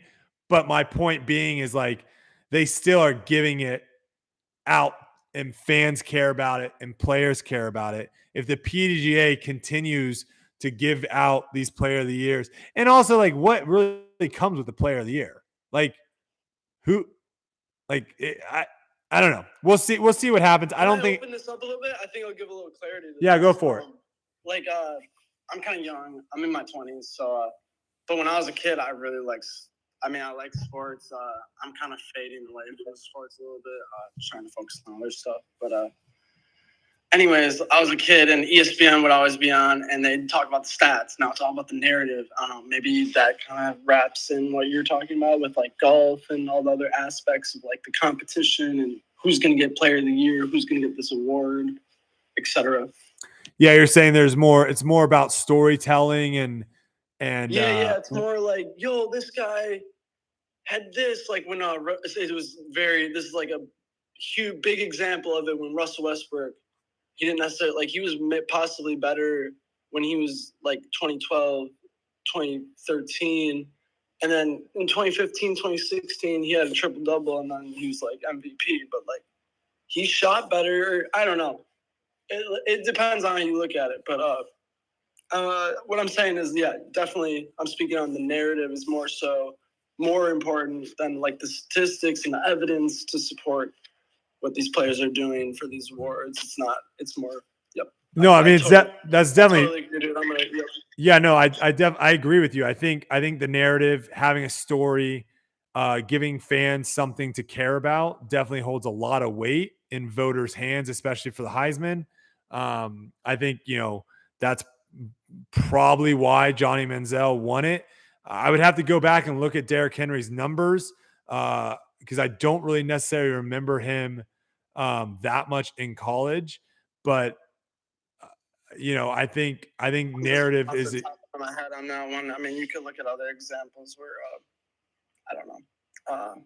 You just have to like probably do like a Wikipedia. Yeah.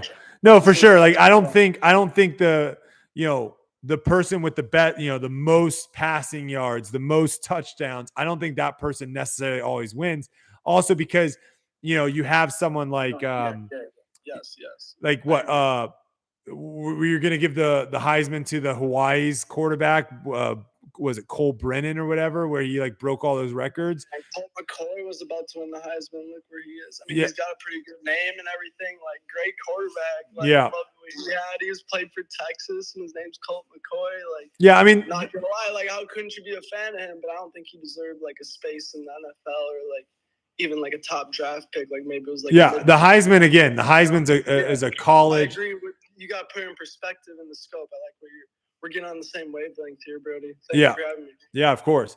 Yeah, and going back to it to kind of end that, the Heisman is a little bit different in this scenario because it's like college football next level. Like disc golf, there's not much you're in the league already, player of the year. It is what it is. So, all right, last few things. I think disc golf is, for the most part, before money has really come in the last couple of years, it's that accolade would allow them to get that Triumph Series disc and make thousands of dollars off their sponsor putting a new stamp on a disc. Ooh, but yes. I don't think the players that are winning now need that money as much as they used to. So that maybe that award transitions to something else as it continuously moves forward.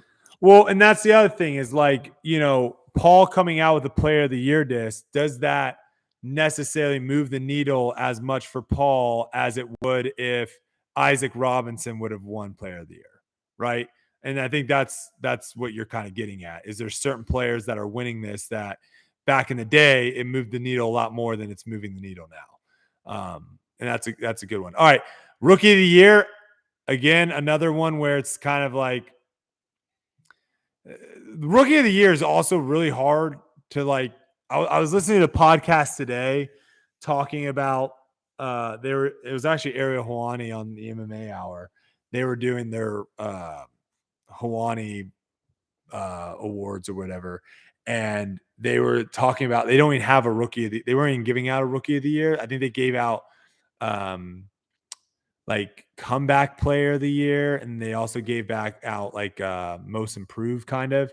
They didn't have like a rookie of the year because like again in MMA, like yeah, you could be a rookie in the UFC, but like you were probably fighting for a couple years in Bellator, or you're fighting in Ryzen, or you're in one. Like it's the same thing in disc golf a little bit of where it's not this transition of high school, college, NFL, or high school, college, NBA. Like you have people that are playing against the people that are on the pro tour in their local scenes for years and years and years, and then they're bouncing onto the pro tour. So the disc golf pro tour rookie of the year, like all these things are kind of weird because like, what are you going to do? You're going to give rookie of the year to some European guy that comes over that has been playing and dominating in Europe for the last 5 years. You're going to say that was the debate last year with Juliana Korver winning the Pro Tour Rookie of the Year. Correct. But PDGA Rookie of the Year last year was Gannon Burr. PDGA Rookie of the Year this year is Robert Burridge. Those two, well deserved. I think the Rookie of the Years are good. Pro Tour is very interesting Rookie of the Year as it. Yes. I think that'll fade away with time, hopefully, though. Yeah, you have. I think as like tour cards and ability to even get on the tour, you're not going to be able to be a rookie unless you've worked your way through the ranks. Yes. And yeah, I think Rookie of the Year makes sense with Robert Burridge. I'm sure there's probably other people out there like, oh, I had a much better season than him. Okay. And then Aria, I can't say her last, Castorata, I think is what it is. I've seen her play a couple times. She's made a couple kind of big pushes in tournaments.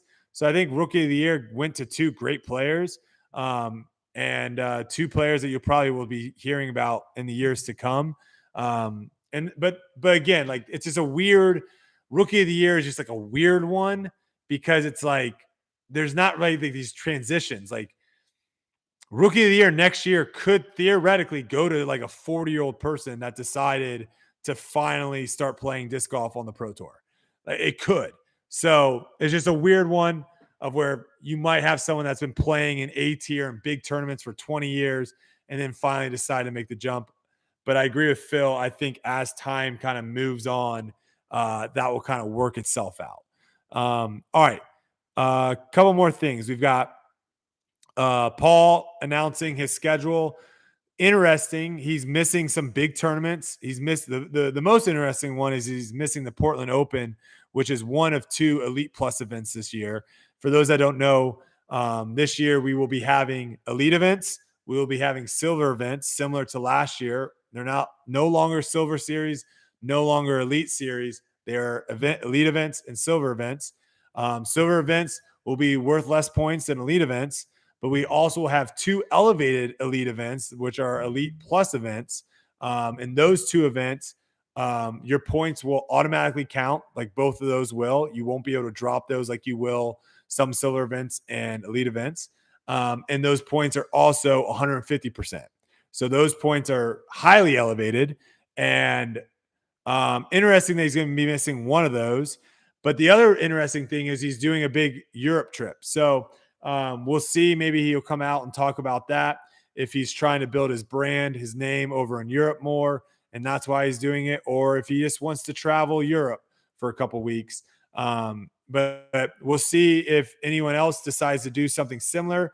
The other name, like Scott Stokely, he's come out, and I don't think he is really going to be touring at all this year on the Pro Tour. I think he's strictly doing an international tour. But we'll see. We'll see how that plays out for more pros moving in the future, if they are going to be coming more over on the Europe side or whatnot. But I thought that was interesting that he is going to be missing a couple of the big tour events on the Disc Golf Pro Tour. And then the last topic I have on here is the PDGA membership growth stat. Now, I thought this was kind of interesting because I always saw the numbers and was always like, holy crap, the PGA is like growing like crazy. This is nuts. This is awesome.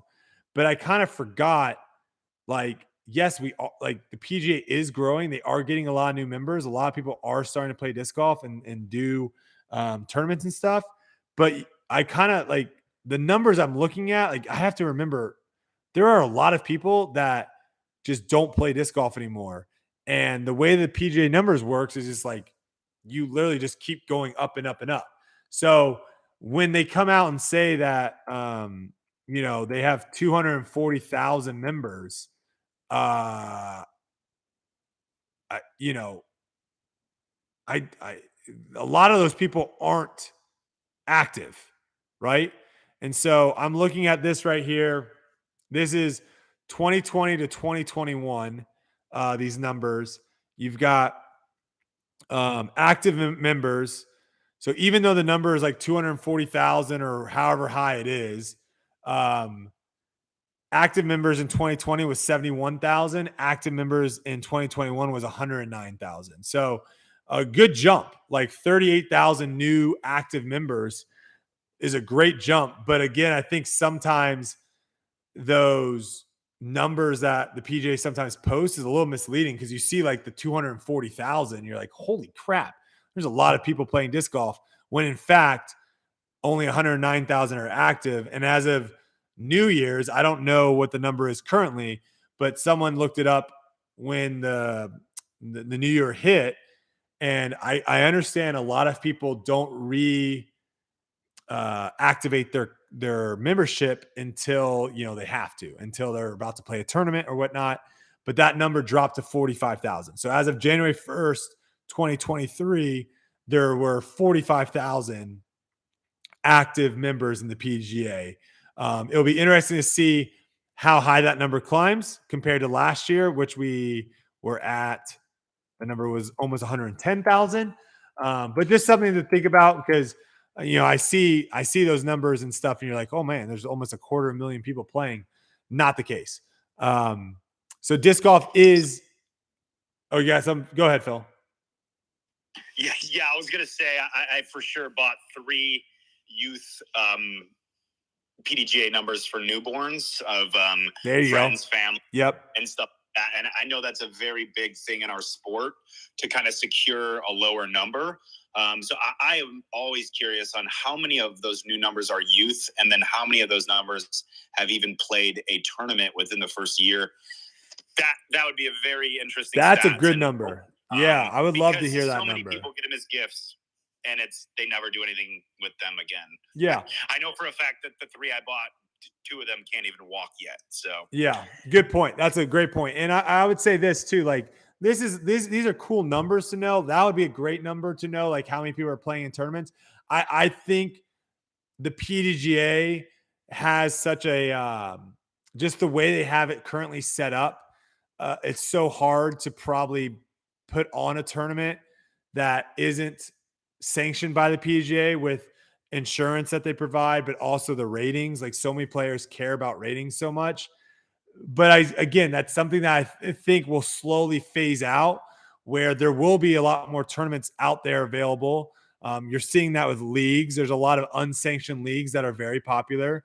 There also might be some other competitors when it comes to kind of more of the amateur level of disc golf goes. I think it's a cool number. I don't think it's the end all be all of how popular disc golf is. When you look at golf and like their numbers, the amount of people that actually play or USGA members is so much smaller than the actual number of people that are tuning in and watching golf or go out and casually play it. I think that's the number that matters the most.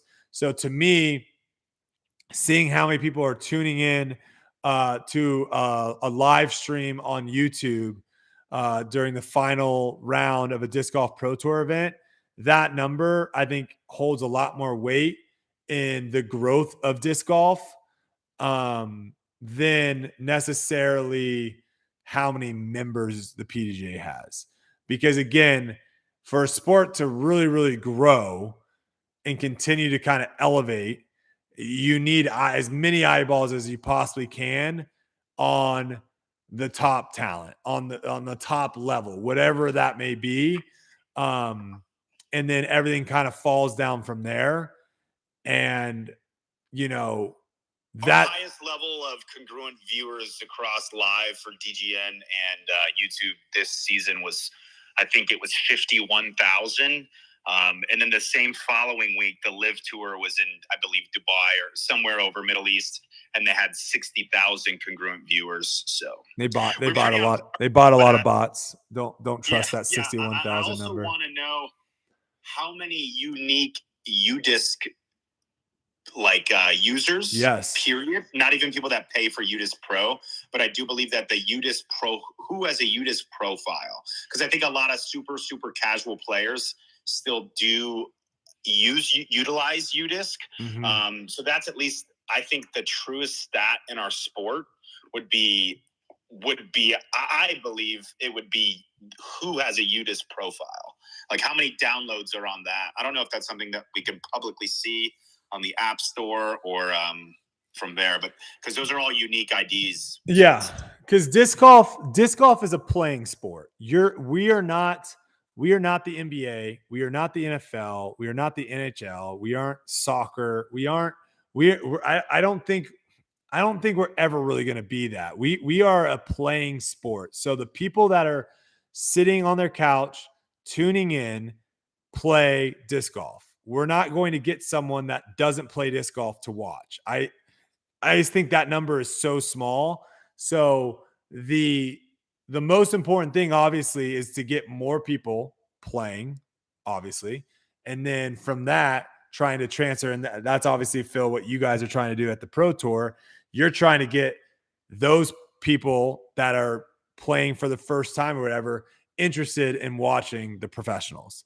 And again, that number is going to be small, right? You're going to have 10 million people playing disc golf, let's say, and only 250,000 of them are going to be interested in watching a tournament on Sunday. And that is normal across all sports. But the thing that disc golf, I would say, has a disadvantage to of other sports is just the product and just the way the sport actually is. It's just not a sport that I think people that don't ever play it are going to tune in to watch. I could be wrong. There could be people that love watching disc golf but don't ever play it. I can tell you that. Okay, so I come from the esports world, obviously, right? And a lot of people from the esports world, were like intrigued whenever they saw that I was doing disc golf content and commentary. Yep. And I will tell you that while I don't know that any of those people will become actual regular fans of the sport that tune in on a regular basis, I will tell you that I can't give you a number. This is obviously all anecdotal, and so it's not really helping you out. But there was actually, when people saw it for the first time that I introduced to it in the community, there was a lot of intrigue and curiosity about it. And the one common thread that I always got back from those people were, one, it's easy to watch and understand. Yep. There's not like a crazy barrier to entry to watching disc golf. Mm-hmm. It's pretty simple to get what the task at hand is and on all that jazz. And two, the other thing that I got from a lot of people is they were fascinated by watching how the disc could fly. and Yes. different things that it would do. That is So that is our. I do think it has the ability to grasp people who don't play it. I agree with you, but my point is, how many of those people continue to watch and didn't go out and play? I mean, a lot of people I've talked to still have not played, but they tune in and watch. The free stuff on YouTube, sure, yeah. Oh, okay.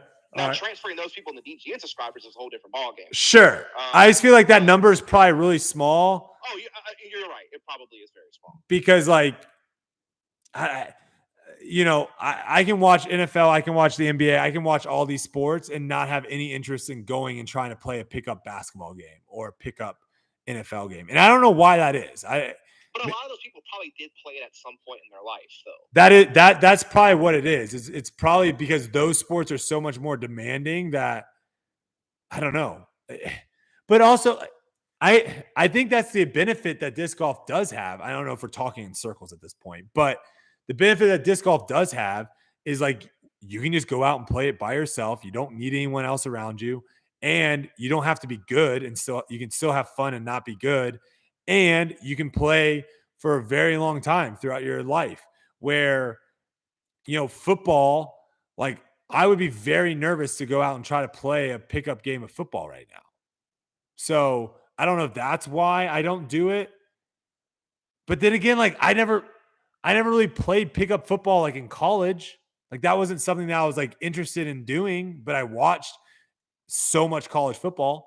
So I don't know what it is. I don't know why that is. But I just have a feeling like the majority of people that are going to be consuming disc golf on a consistent basis, meaning let's say once a month or once every other month, I would assume they also play it.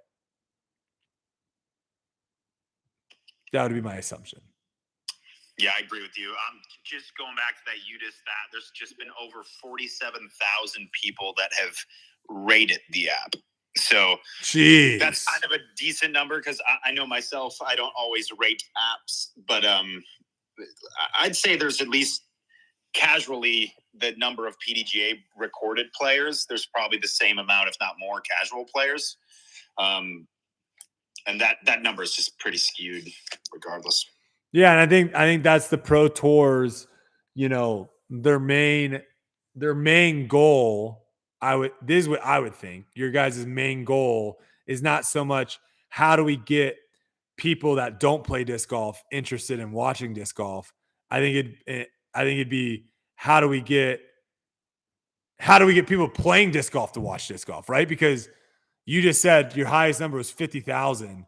I got to assume there are. Well, someone just on here, I don't know if this is accurate. Someone just said 500,000 downloads on Android. I don't know if that's accurate, but I wouldn't be shocked. Yeah, maybe Android shows that. The Apple App Store, I don't believe, at least I couldn't see that. But I do think like all of our nonprofits like UPlay, Edge, all of these people that are going out to these schools on a regular basis, like bringing up like, oh, I did play PE class. I played, tennis. I played football, baseball, softball. You played it all. But now as we incorporate these to schools, it's just a ripple effect. We're dropping the droplet in the water now. And I think in the next 5 years, like Gannon Burr, some of his people in his high school still don't know who that guy is. Correct. And that our community is just so small. Like people don't know who we are on the normal streets. And then you can go into any disc golf course and people just know you. And I think it's interesting as I've left like the professional corporate world and come into disc golf. But even 5 years ago, me telling people, oh, where'd you go this weekend while you were in New York? Like, oh, I Ubered to this disc golf course. What's disc golf? Yeah. You still get that question a lot, but it's not as common anymore. It's not. Oh, we might have lost him. I saw you're back. On the commercial, and I was like, I wish I would have known exactly what it was because it was such a short glance, but that was just crazy to even see it up there. So yeah, no, I think those are all real good points, and I think it's sometimes easy for us. I've been the king of niche sports the last 13 years, something like that. with Ultimate Frisbee and now disc golf, of where, you know, you can really dig yourself in it to where you think it's so much bigger than it actually is. And then when you actually kind of take a step back, like if I didn't follow some of the, you know, I still follow the Pro League and Ultimate, and I follow a couple Ultimate Frisbee players still. But if I remove those people from my timeline, I am seeing zero Ultimate Frisbee. I'm not hearing anyone talk about Ultimate Frisbee. I'm not seeing any clips. I'm not seeing any highlights. I'm not seeing anything. And it's probably very similar with disc golf. If you remove yourself from the disc golf world, we're not really getting reach, you know, outside media. We have gotten, you know, some bigger celebrities and social media people talking about disc golf, which is great. And we obviously need more of that. But it's easy sometimes to just be locked in and be thinking how big it is and thinking like you don't really need to do that much because it's so massive. Step back and be like, wait a second, we have a lot to improve. I don't know. Again, I don't really know best forms of, you know, it sounds like you guys are kind of attacking it from all different angles. I still think the Pro Tour trying to figure out ways of getting people that play to just tune in once. I think you guys have made huge waves with the product over the last years. And I think that's transferred a lot of people from post-production to live. The people that I've talked to that were huge post-production people, they always just told me live sucks. Like it's not good. And that's why they basically didn't want to watch it. And I would just keep saying like, no, it's gotten way better. It's gotten way better. Give it a try. No, it sucks. I'm not watching it. And now like you're starting to see like, all right, I tuned in. It actually was pretty good. And I think getting more people to transfer over. I love Jomez. I did one of their putting videos, GK Pro, Central Coast. I love all those people because, again, that's more content out there. That's great. But at the end of the day, live is king in sports. It is. And so the more people that can transfer over from post-production to live, and now instead of 50,000 eyeballs concurrent, we're getting close to 75, 80, approaching 100,000. That means bigger sponsorships coming in for the Disc Golf Pro Tour. That means bigger purses. That means better events. That means better coverage. That means it goes down the whole line. And again, I think the big thing right now with disc golf is a lot of the money is coming from the fans' pockets, straight from the fans. And that only can happen like only so many times can you reach into your pockets to give money. What needs to start happening is we need to start having companies outside of disc golf paying for the eyeballs. That's what needs to be paying, what needs to be happening. So instead of actually having fans that are tuning into the Pro Tour, that are buying a subscription, that are buying discs, that are buying this and buying this, like they no longer have to buy stuff. They're just getting their value is in their eyeballs. Like that is something that can continue to grow versus you just trying to reach for more and more money from the people you've been asking for. So this is something, again, that's just going to take time, obviously, and it's improving and it's growing and all these things. And I think people just have to be a little bit patient with it all. So with the growing and stuff, Brodie, so you're talking about, bringing in sponsorships and everything else. So on your side, you're dealing with, contract negotiations and what have you, and, everybody else is. So like Val, for instance, left Dynamic, which, she had a hell of a season, top 6 player. You look at tracks that actually leaked out numbers last year, so you see numbers like, okay, Kona, great for the product and everything else, good with social media and everything, but the money you make on there, what she's making compared to a top 6 player, Val's probably saying, hey, I'm worth that. So with the growth and everything of everything going on and looking at the contracts this year, nobody is showing money. Nobody's leaking out what they're getting or getting paid or going to get paid. Calvin had an extension. We don't know how much. Do you think then you dealing with it as disc golf, are they at a point where companies kind of hit a wall where you kind of have your money in your main baskets, and they can't really currently keep up with the growth of the sport and what these players continue to build themselves to, ask for more money, where traditional sports, example, the NFL quarterback market every year goes up. Linebackers every year, the next person's going to get signed and beat out that next contract. Mhm. Obviously, disc golf's nowhere near there, but has disc golf currently hit a kind of a brick wall?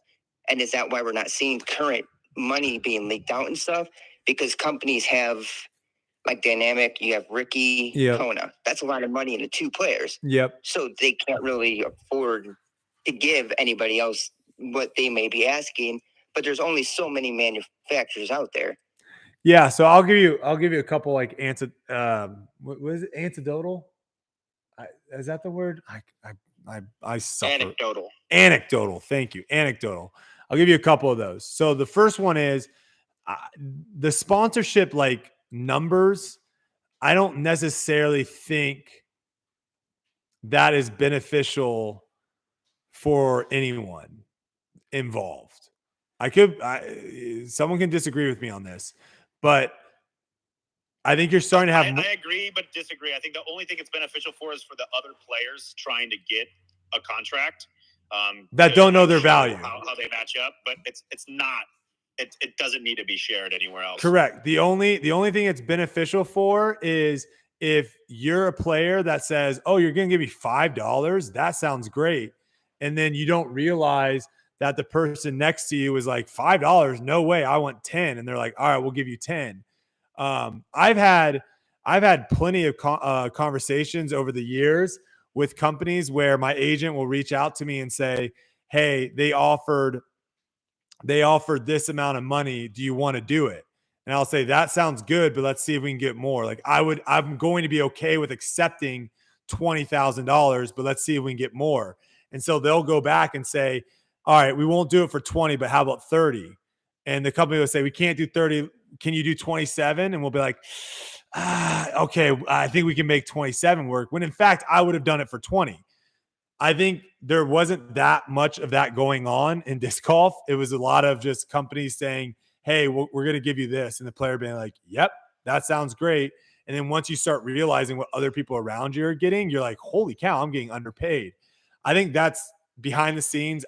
I agree. I don't think that numbers should be getting out there. I think the numbers that did get out there was, when Paul got his Discraft deal, when Ricky got his Dynamic Disc deal, when Kristin got her Latitude deal, when I think that's simply 2 things. 1, the company flexing a little bit, and maybe 2, the players being, like, I want to let people know that I'm getting paid a crap ton of money.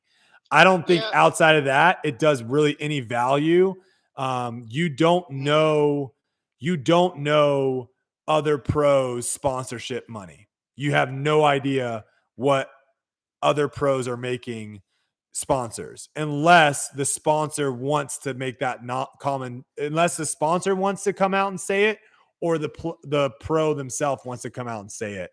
That's just not a number that is thrown around. And I just don't see the value of it being thrown around for anyone.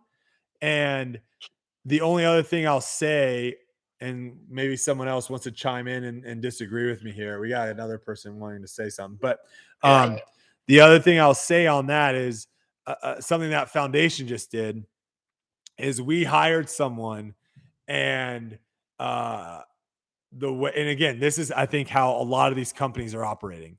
We hired someone this year that we're paying a very good salary for this person, but we believe in this person is going to make that money back and more for Foundation, right?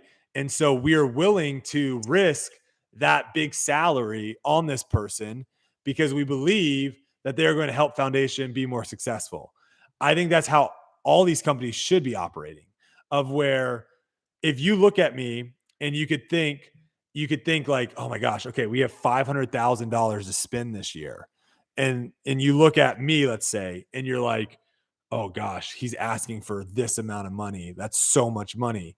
But if you're like, "Wait, he's going to make us millions of dollars, you would sign that in a heartbeat, right? Even if it was all 500,000 of your dollars, you'd be like, that value is going to be huge. So I think at the end of the day, regardless of how much money is tied up in players, if you believe someone is going to be able to bring you more money to your company than what you're paying them, you will sign that person every single time.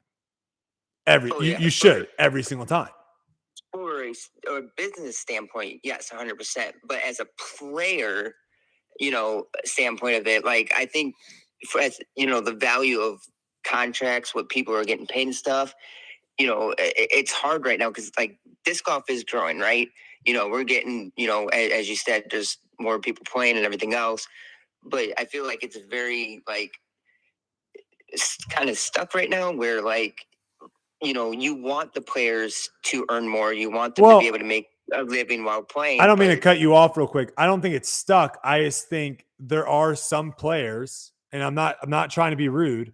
There are some players that probably value themselves at a much higher rate than what they're actually valued. Oh no, I can see that.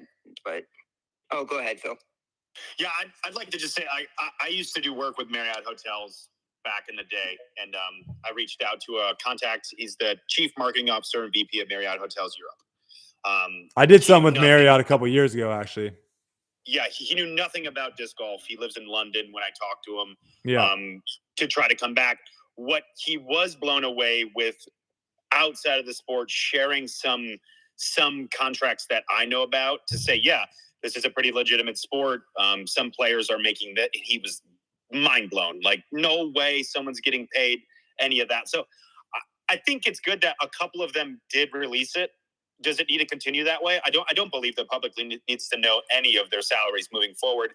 I think that Paul being the front runner and a couple of the FPO being the front runner, that allowed the sport some players to actually come into it and sustain themselves. Yes. Is the sport sustainable with just the fans? I don't believe it is, and I believe as it continues to shows the growth, and that number correlates and goes upward, we're going to be able to get those people in. It's just a matter of time. I think we're really, really close. The contacts and conversations that we have with people moving forward are close. I used to work for PepsiCo, still did. I actually did a Pepsi event right after the Portland Open this year. Flew to do an emergency for 3 days, then showed up to Beaver State Fling. I have worked the last 12 Super Bowls with them. I'm in contact and in touch with a lot of their higher members of their like marketing, and just like, you can't go to a company like PepsiCo and say, instantly give us like 500. They should just throw money at you because it's so low with our outreach, but there's a whole different protocol that these giant corporations. Well, I've talked about this too in the past, of where, the big problem that the Pro Tour has and disc golf has really about sponsorships is when you are trying to get, a big sponsor from a company or whatnot, these companies, does 500,000, does that even make PepsiCo blink? No, absolutely not. But the problem is these companies, when they put their name attached to something, they don't just throw money and say, okay, well, here's $500,000, put our name on it. They now have teams. They now have to build out they have to do so much work to build out a program and I'm sure like Barbasol, pretty big company, but I'm pretty sure Barbasol probably put a lot of effort into working with you guys. I doubt that they just said, hey, we'll pay you $100,000, do whatever you want with it. Just make sure you promote us, right? Like, that's what a lot of these companies, the problem is like when the number is so low compared to their marketing budget and what they do, like it's not worth the eyeballs or the value. It's not worth it to them because they know how much work they have to put into it.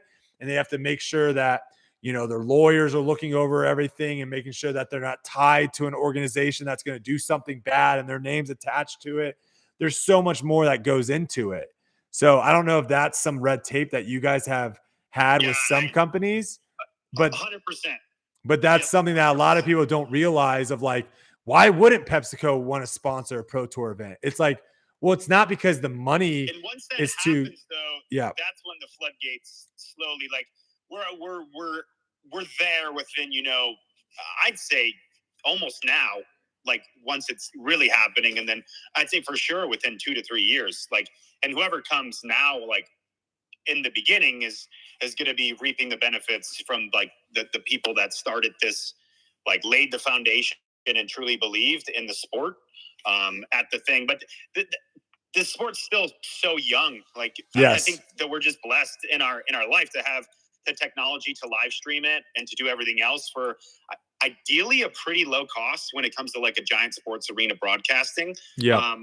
We're out there in the field with live view units that sure cost a lot of money, but on a large scale, it's really just, we're just teasing it. Like that new capitalism of the DGBT coming through 2019 when it kind of got refunded and Steve Dodge let it go. Like that was 3 years ago. So like, where are we going to be in 3 more years? And we've already leaps and bounds from where we were. And I think it's heading into the right direction. It's who's going to get that next big thing? What's going to be the next big company? And that's, it's right there. So I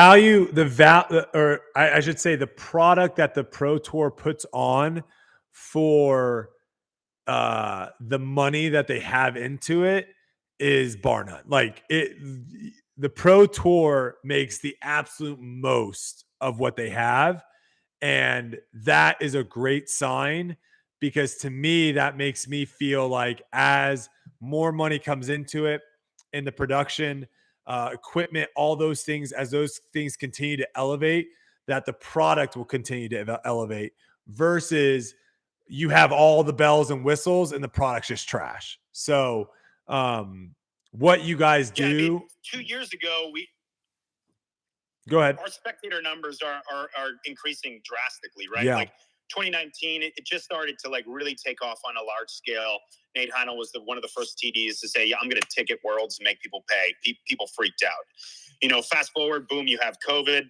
It kind of got us some extra eyes that we needed, that initial jump. Thankful for an unthankful time in our time. But like COVID then bumps it. We get more eyes, ears.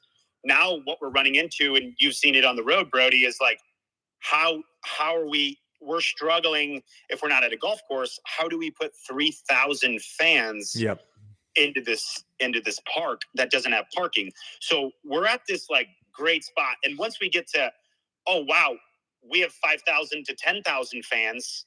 Now we're like, you can't even show any sport. Some of our drone footage, I think D-Glow the look back this year on the playoff, when you have you're down at hole 18, and you look up that hill and you see that photo, there's 2,500 people on that hill. Like that looks like an insane event that's happening. What we need to do is give that golf fairway lineup. So like, I'm excited for the Open at Austin this year. South by Southwest is kind of directly partnering it. Will we get some extra trickling people? Will we get some extra spectators? Like that's where we go. And then that's when all the outside people truly come and they go, okay, these people have shown year after year growth. Our spectator numbers are increasing. We're doing, over 30,000 tickets for the season, and then continuing each year. And that's why I think our door is like, we're knocking on it right now. And I think the sport's we're almost there. So I forgot who said this ability, but was it Neil? It's really growing to that spot pretty quickly. No, it's been great for how young it is, even on this main stage. All right, we're going to wrap up the show here, but I'm going to give everyone that is currently on here that hasn't had a chance to talk. We got a couple people with their hands up. I don't know who was on here first. So whoever's willing to, but that was for those asking too, that was Phil. He works on the Disc Golf Pro Tour, does an incredible job. It's great that he was able to join us tonight and give us some insight on some stuff. I was going to go ahead and jump in if that's cool. Yeah, go. I want everyone that's on here currently, because you guys have been waiting. So everyone that's on here currently, I'll give you guys some time to talk, and then I'm going to end it because I have to still eat. So go for it. Okay, cool. So I was going to revert back to when you were talking about I think the biggest untapped market for viewers is your recreational players. I mean, Yes. I have a brother-in-law. He was over here for the weekend and I was watching Jomez and he was like, what the heck? There's high quality disc golf you can watch. What channel is this? I was like, well, it's YouTube. And so he was just blown away that there was actually high quality footage of pro tours. So to me, I think that's your market. And I don't know if this is throwing out an idea there where, you got starter packs out there. Why can't there be some sort of partnership there where the Disc Golf Network is giving a free trial with the starter pack? So you get these beginners and these recreational players out there, eyes on the live event. Because you're right, Brodie. I mean, when I first started watching coverage, I really didn't like live. But I think this last season, it's come leaps and bounds where I actually enjoy watching it now. It would be interesting you bring up a good point, because it would be interesting to hear like how much money the Pro Tour is spending on marketing and what they are technically doing to market, because I think that's huge. I think getting in front of people that love playing disc golf. And again, like I said, they're not going to be tuning in to the silver events. They're not going to be tuning into every elite event. You're going to have some people like myself. Like, I'm a very casual sports viewer. So when it comes to tennis, I'll pretty much only watch the majors. When it comes to the NBA at this point in my life, I'm probably watching maybe a handful of minutes throughout the season, but I'll tune into the playoffs. Like, you're going to have some people like that are like that.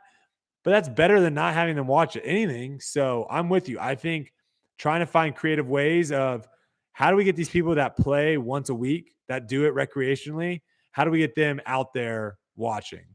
Yeah, because my brother-in-law enjoys playing. Anytime we're together and it's nice, we go play together. But, I mean, he had no clue. And, I mean, that was... Yeah.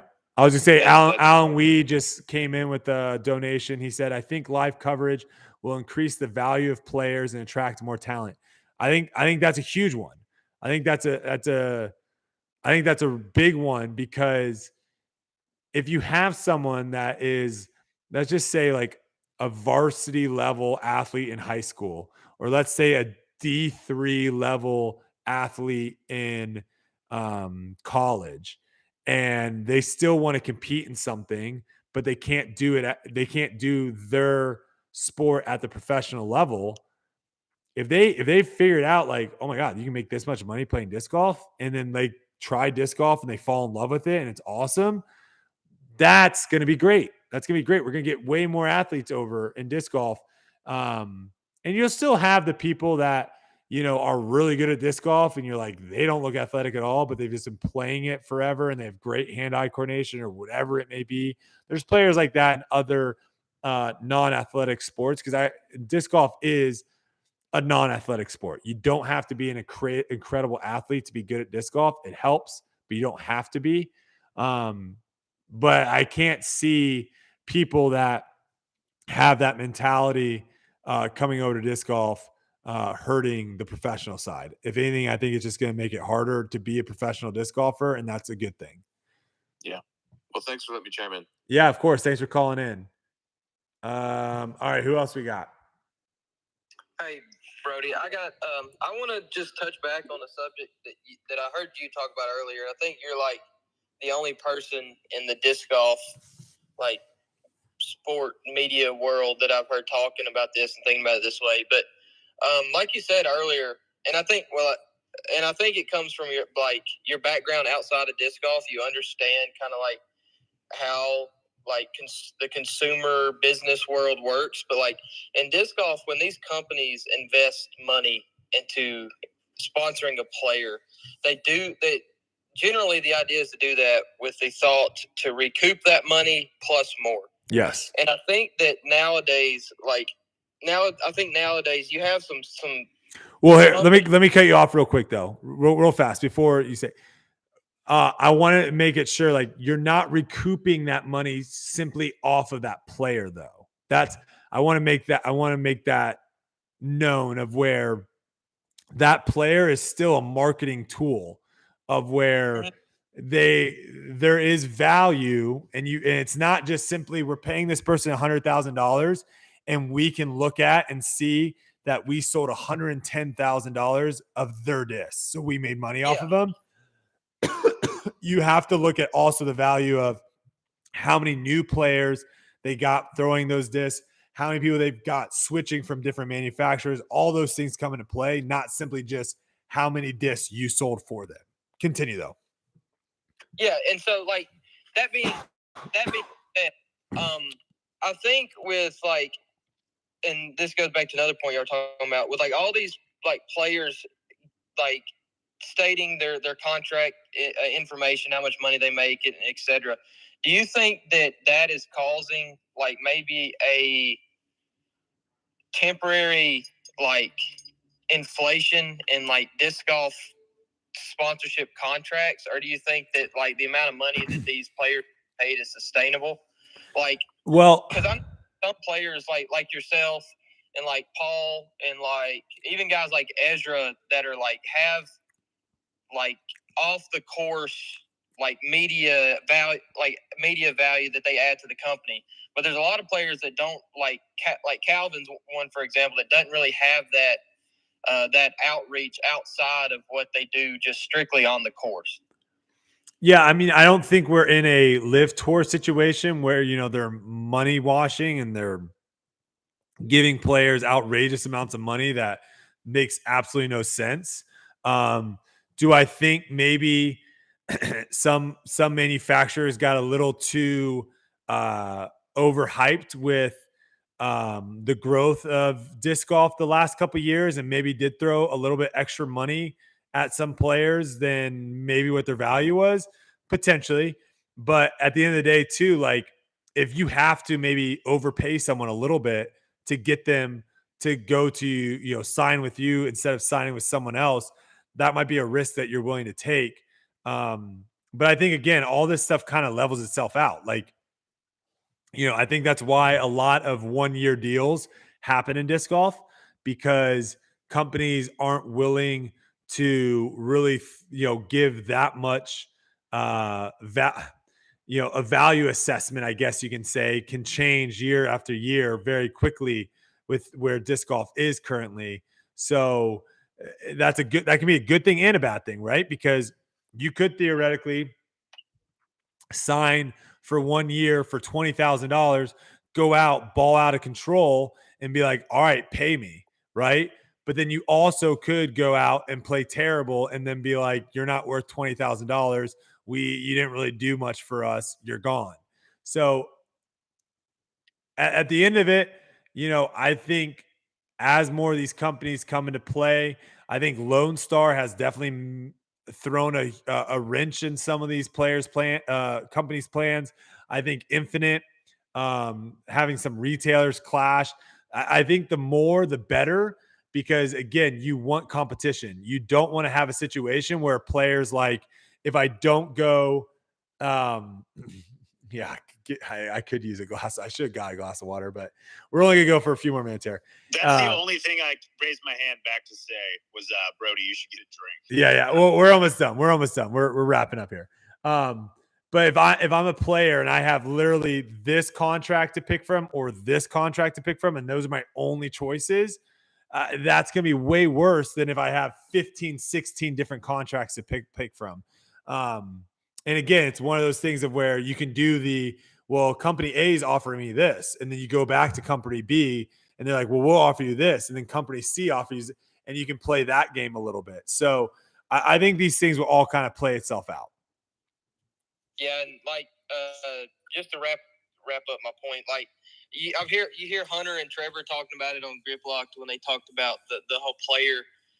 When they talk about the player movements, you see like companies like Innova, who's on the like far conservative side. They're not really going out and throwing at players. And then, as you said, there are some companies who are on the total opposite side that are going out and maybe overspending on players for XYZ reason. So it's a risk, right? It's a risk. It's a risk, and that's one of those things of where the risk can turn out to gold, and sometimes it can bite you in the butt. So it is what it is. in like 2 or 3 years, kind of where these companies end on these contracts that they're giving these players. Yep. All right, Alan, do you think the volume of players paid beats out high paid players? Okay, so I'm guessing, are you saying like the high paid players, are they making more than everyone else? No, the high paid players are making more than everyone else combined, if that's what you're asking. Ron Jones wants to know, how much money did I make last year? I'll tell you, I made less money last year than I did when I was playing golf. How about that? I'll give you that info. All right. I think we have a few more people that need to talk, and then I'm calling it. I got to call it. All right. Can I hop in here? Yeah, go for it. Let's make these last couple a little snappy here. Let's go. Let's knock them out. You might just dismiss it if you don't want to get back into it. I'm muting on YouTube real quick. So the first thing I just wanted to give a touch base that 2021, 1.1 million unique users on UDisc with 17 million rounds. So I just wanted to point that over out. a million on UDisc. Users on UDisc. That's cool. But if you are willing to bring it up back one time real quick, I want to convince you Paige deserves Player of the Year. Can you hear me out? Yeah, let's hear it. Okay, so why did we think that Katrina did not deserve it last year? Was it last year or was it 2 years ago? Was it last year? 2 years ago. But do you remember exactly? I believe the reason why Katrina won is because she played in a couple A-tier events and got points, which made her beat out Paige. She beat Paige by like 80 points. I don't know exactly. I think she played like 7 A-tiers. Won nearly all of them. Had you taken those off, she doesn't win Player of the Year. Okay. Yeah. So the goalpost has changed because Paige didn't play any A-tiers this year. She played only that counted towards Player of the Year. She only played Elite Series, Major, and Majors. Now, obviously, in terms of average finish and things of that nature, Kristin won, like very clearly. But you have to take in consideration the ability to play through a full season. And when you look at other sports, and let's look at golf, when you look at their Player of the Year, they have 2 Players of the Year.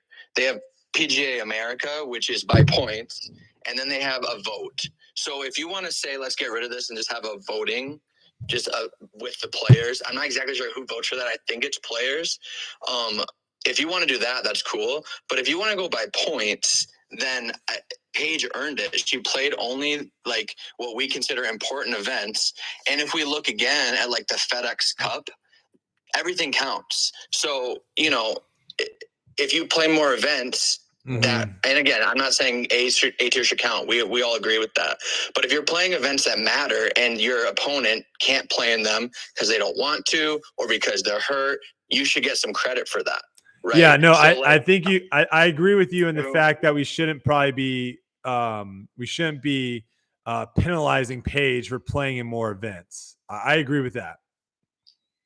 So I just think that, when we, what if Tattar had only played 5 events the whole year and won all of them? And I saw an argument that said, well, for the Disc Golf Pro Tour standings, all the events that counted were on there, and Kristin won by 80 points, which is about 1 first place finish. But I don't find that super relevant because the only reason the PDGA the Disc Golf Pro Tour, the only reason they have the point system set up how they do, where only your top finishes or a certain amount of your finishes count, is just to spread the wealth, because a lot of these players can't afford to get to every event. Correct. But when you look at something like the FedEx Cup, where every event in the FedEx Cup counts and you don't drop off any points, you're rewarded for playing more events. Points aren't. But points aren't. They definitely change from event to event versus the Disc Golf Pro Tour. Literally, it's just, last year it was elite and silver, and that's it. I'm pretty sure FedEx points change based off of, right? Like the prestige of the event. Yeah, you're right. There's some events that are worth more points than others. Yeah, but Disc Golf Pro Tour is the same way. Majors were worth 125 for the top, and it worked its way down. I know, but I'm asking, is that what the PGA Tour is, to where they have like 3 different tiers? Or I'm wondering, like, I thought like you could have one event where you get 100 points and then the next event's like 120 and then 150, or am I thinking of that wrong? Is it very similar to where they just have tiers and you just fill into the tiers? Absolutely. I know for like world ranking, it's post decided based on the strength of the field. For FedEx, there's tiers. I don't know them off the top of my head. Okay. But they're not. I think, and that may, again, my point is, this is my point. It's not worth this uproar that everyone's doing. Like, it's worth debating, because debating's great and talking about is great. But to suggest that Paige didn't deserve it, I think is a little silly when she played, I'm estimating here, 8-ish events that count towards what is 4, not counting 8 tiers, compared to Kristin. Like, you have to, like, at some point you have to penalize someone for not playing, even if it's not their fault. No, you make up a good point. I don't like penalizing people for playing in more events. So that does make a good point. I would say a statistic that would be interesting is how many events did Paige finish in front of Kristin when they're 3 out of 11 when they're at the same events? 3 out of 11. She Yeah, beat her 3 times. So that would be like in those 8 times those 3 times that she beat her, did she win the event? Do you know, off the top of your head? Right? She either won or she got second, right? Yeah. And then so the 8 times Kristin beat her, I think probably she won most of those, I would say too. So I think that's the tricky thing with it, is like she was just so dominant every time she was at an event. But I agree with you in the fact of where it's like, yeah, it is tough to penalize someone because they were able to be healthy and play the entire event. I just think, this is my point, if the FPO field, and again, this might be like not fair to say, but if the FPO field was stronger, like deeper, then I don't think it would have been close, because then you would have had more buffer, you would have had more separation in there, right? Versus it's like, clearly Paige is still one of the best players in the world, but I just feel like Kristin was her season, like as far as like head to head goes, she just was better than Paige this past season. I think that goes kind of towards the PGA Tour, kind of what they're doing, where they have a point, the PGA Player of the Year, which is strictly points. The last 4 years, the voting has not gone towards that person. Like, it's 2 separate awards, right? So when they vote, it's not the person that gets the points. So I think it's fine to have a point system, and for people not to get so worked up, just get rid of the A tiers. And the A tiers are bad. The A tiers are bad. Yeah, absolutely. Yeah. And that was the problem with the Katrina year. But again, like I said, that's not the case here. The case is just Kristin didn't play as many events. No, you bring up a good point. Yeah, you bring up a good point. So to me, I think if you want to add another one and have it be a vote, then of course Kristin's going to probably be a unanimous winner, and I think that's great. But if you have a point system in place that we agree is decent, minus the A tiers, which Paige didn't play in, I don't know how people can be that upset about it. Yeah, I think it's just the tough part on that side is, again, like when you look at Paul and Ricky, it's hard to say, like, looking at them playing against one another, like who was better, right? Because sometimes you had, Paul bested Ricky and sometimes Ricky bested Paul, but like Kristin just like dominated the field, like consistently.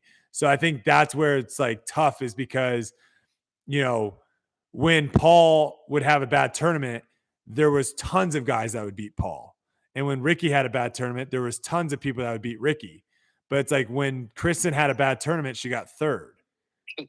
Right. And it's like there's just not as many people on the FPO side yet to where it makes it to where when Kristin has a bad tournament, she finishes out of the top 10. Like the gap is just way too big. So that would be something that I would say let's keep an eye on moving forward to see, does that gap get a little shrunk where, you don't have Kristin and Paige winning tournaments by 4 or 5 shots, and, people that are I mean, there were people that were like in the top 10 that were like 20 shots out of the lead or something. That might be a little bit of an exaggeration, but it felt like that, right? So, the last thing I'll say on it is, I think if disc golf was similar to golf for the point system in the tour where everyone mattered. And again, I really do, in my opinion, the reason not every single one matters is because you can't rely on all these pros to get to every single event or enough events to even have a chance to be in it. You know, the guys who were in the 30th fighting for those spots, some of those were just ones that weren't able to tour the whole year. And it's cool to get them an opportunity, but like if they would have counted every single one of them, Kristin wouldn't have won the points. She wouldn't have, right? So had that been the narrative, I don't know, people would be as upset. So yeah, you know, I obviously Kristin had a better season, not arguing that. But if we're going by points, it is what it is if you don't play the whole year. So no, I agree. No, I agree. I mean, I agree with you. You know, if you have someone that shows up, they play 5 times, they win all 5 times, and they don't play the rest of the season, they're not going to win. So, yeah, no, I agree. It's hard to punish someone, and maybe that was unfair for us to punish Paige for just being healthy and being able to play the full season. So, yeah, good points. Caleb, I think if it goes by points, Katrina Allen once again is the player of the year. Just with all the A tiers and stuff, you're saying? Yes. Kristin, Paige didn't play any A tiers. So, and if you count every single Pro Tour event, Paige wins, but they don't count all of them. They only count your top 10 or whatever. Yeah. If they count all of them, Paige wins. Gotcha. Caleb, did you have something? I think we have Caleb and we have KJC ending up the show. Finish it up, boys. Yeah, so I'm going to go back to the whole sponsorship conversation real quick, just briefly. I saw Drew Gibson in the queue or whatever you call it, but I think the future of disc golf, and Drew's kind of the forefront with this, with his EV7 deal. He signed a 2-year deal with Public Penrose exclusively. Mm-hmm. And now he's got this deal with RPM where he's going to be throwing, I think it's the White Hawk is what the mid-range is called. But and Eric Oakley helped design a new disc with Clash. I know he's technically sponsored by Clash now, but the Spice. I think the future of disc golf is going to, the sponsorships particularly are going to more so move in the direction of players being paid to throw one particular mold and less so being sponsored by a brand with their entire lineup. Because I think there are a lot of local scene guys that are sponsored by Gateway just to exclusively putt with Wizards. So that kind of deal is going to, it may not be in the next 5 or 6 years, but I think 10, 12 years from now, that's going to be way more common, especially with retailer sponsorships growing like they are. And you may tell me I'm an idiot, and I'll happily take it. But no, I think having different options. I don't think the hey, you're being sponsored, that means your entire bag has to be us, and if not, see ya. I don't think just having one option like that is good. I think having multiple options out there for multiple people and them deciding what's best and what works best for them is ultimately going to be the best for the players. Yeah, but I think it's also going to move less so from kind of the niche companies like Gateway or Lonestar or like Drew with Finish Line and EV7. And it's going to move more into how much money has this, I'm not asking you to disclose numbers, but Discraft's made a ton of money off of Get Freaky Zones. Yeah.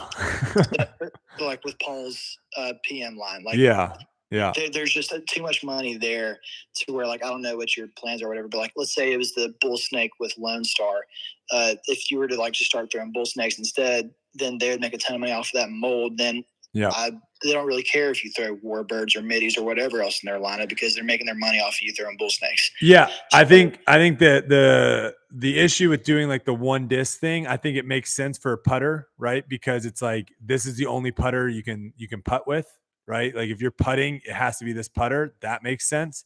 I think it's a little trickier when it comes to mid-range fairways and drivers, because if someone's says you have to put this in your bag, there's a lot of other drivers that I could throw and never throw that disc, right? And so that's where it gets a little trickier, I think, outside of the actual putter. And that's why I think it wouldn't necessarily be individual discs. It could be individual discs and like you were saying what'd you say, Warbird? What was it? Like I was just talking about like the bull snake is like bull snake style disc. Yeah. Lonestar's lineup. You're saying it's like an approach disc?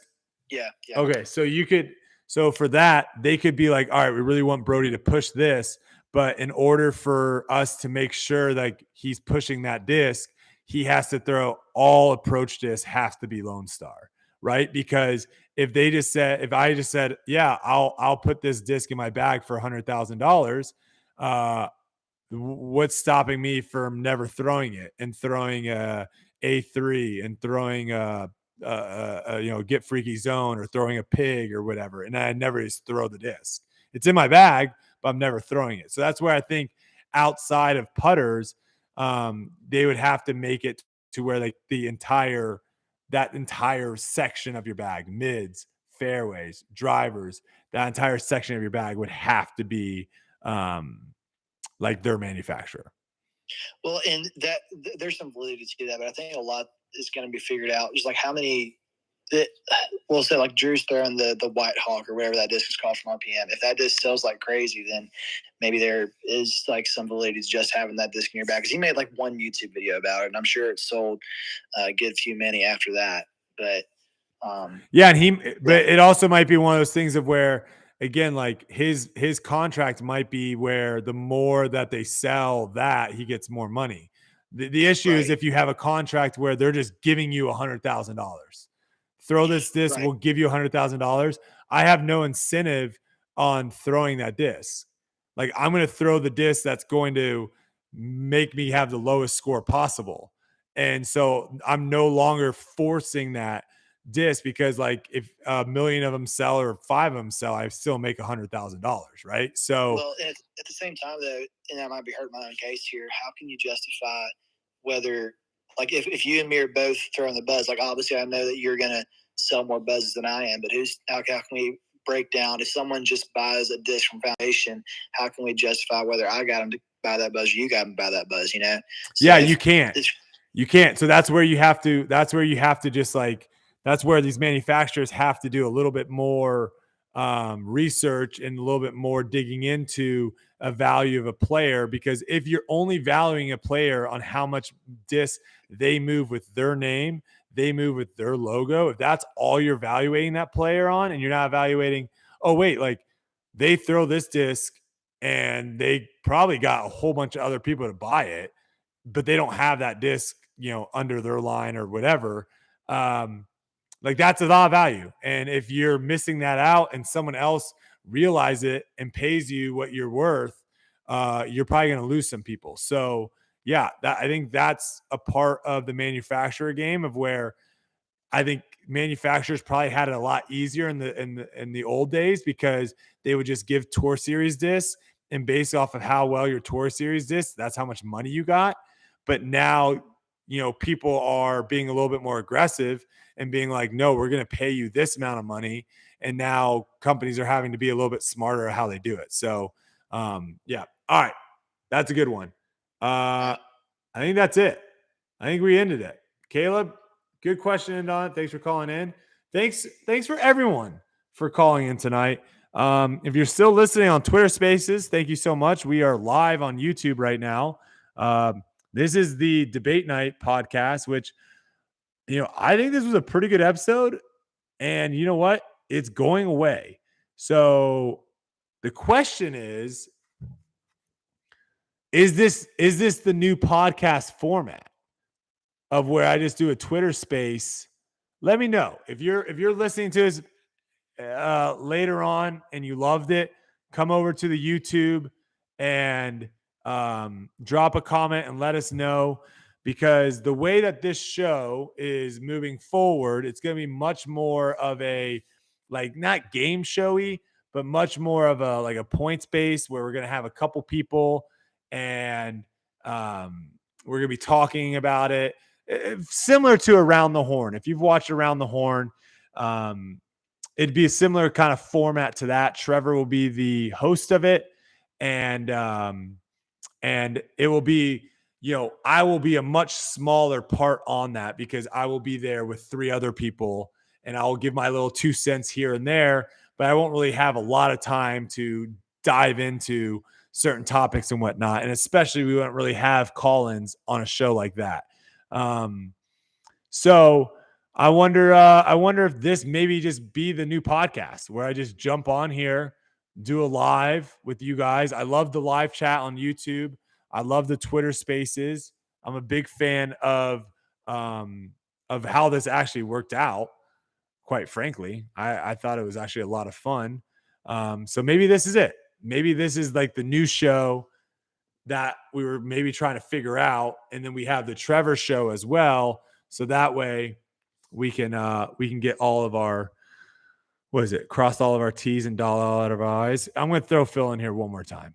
I think he has something really, really good to say here at the end. Let's see. Phil, what do you have to finish off the show? Yeah, I'd love to do a debate night. I don't know, maybe chat with a couple of you guys one day, but recreate if disc golf had a salary cap, and Discraft can only spend $2 million for every manufacturer, and they had to build a team. I think that'd be cool. I don't know, the sport could be pretty interesting surrounding it. What would that do for, now you want your players to finish in the top 10. You want so you would pay them accordingly, or however you would try to balance that out. So Discraft got points each week, or Innova got points each week. So it's more like we talked about this a little bit about like more if there was a Formula One kind of feel of where there was actually like a manufacturer's cup as well, along with who knows? I mean, right, take care. Thanks, Phil. Appreciate it. Really listen. I've always been busy, but today I popped in, and that was cool to hang out with everyone. Yeah, I appreciate it, man. Thanks for so much. That would be something else. I'll tell you that. If like, gosh, and like, who knows? Like, golf doesn't necessarily have it all figured out. Live Tour is doing some stuff. Golf's having to try to the PGA Tour is trying to have to figure out different things. Like, we don't necessarily have to copy everything other sports are doing. We could take a little bit here. The salary cap thing would be kind of a dark horse thing, I think, because I think that would limit how much money players can make, which I'm not a huge fan of. But if you did make something where like there was a manufacturer's cup, that could be interesting. I mean, heck, the number one question I get all the time is like, why don't they have like a manufacturer's tournament where it's like Discraft versus Innova and Prodigy versus MVP and all this stuff? Like, people want to see that so bad. I have no interest in it because, like I said, I don't really view people that I'm sponsored with as my teammates. However, if I was thrown into an event like this and you told me these are your teammates, they now become my ride or die. So we'll see how that all pans out. But again, let me know if you're listening to this later on, listening to this live, let me know what you thought of the show. If we should keep something like this going moving forward. I had a lot of fun tonight. I appreciate everyone that tuned in and listened. Thank you so much. If you haven't yet, go pick up a Scout, Atlas, DGS.com. Pick one up. They're incredible. And make sure you're following me on social media. Stuff is going to be dropping soon. Have a good night.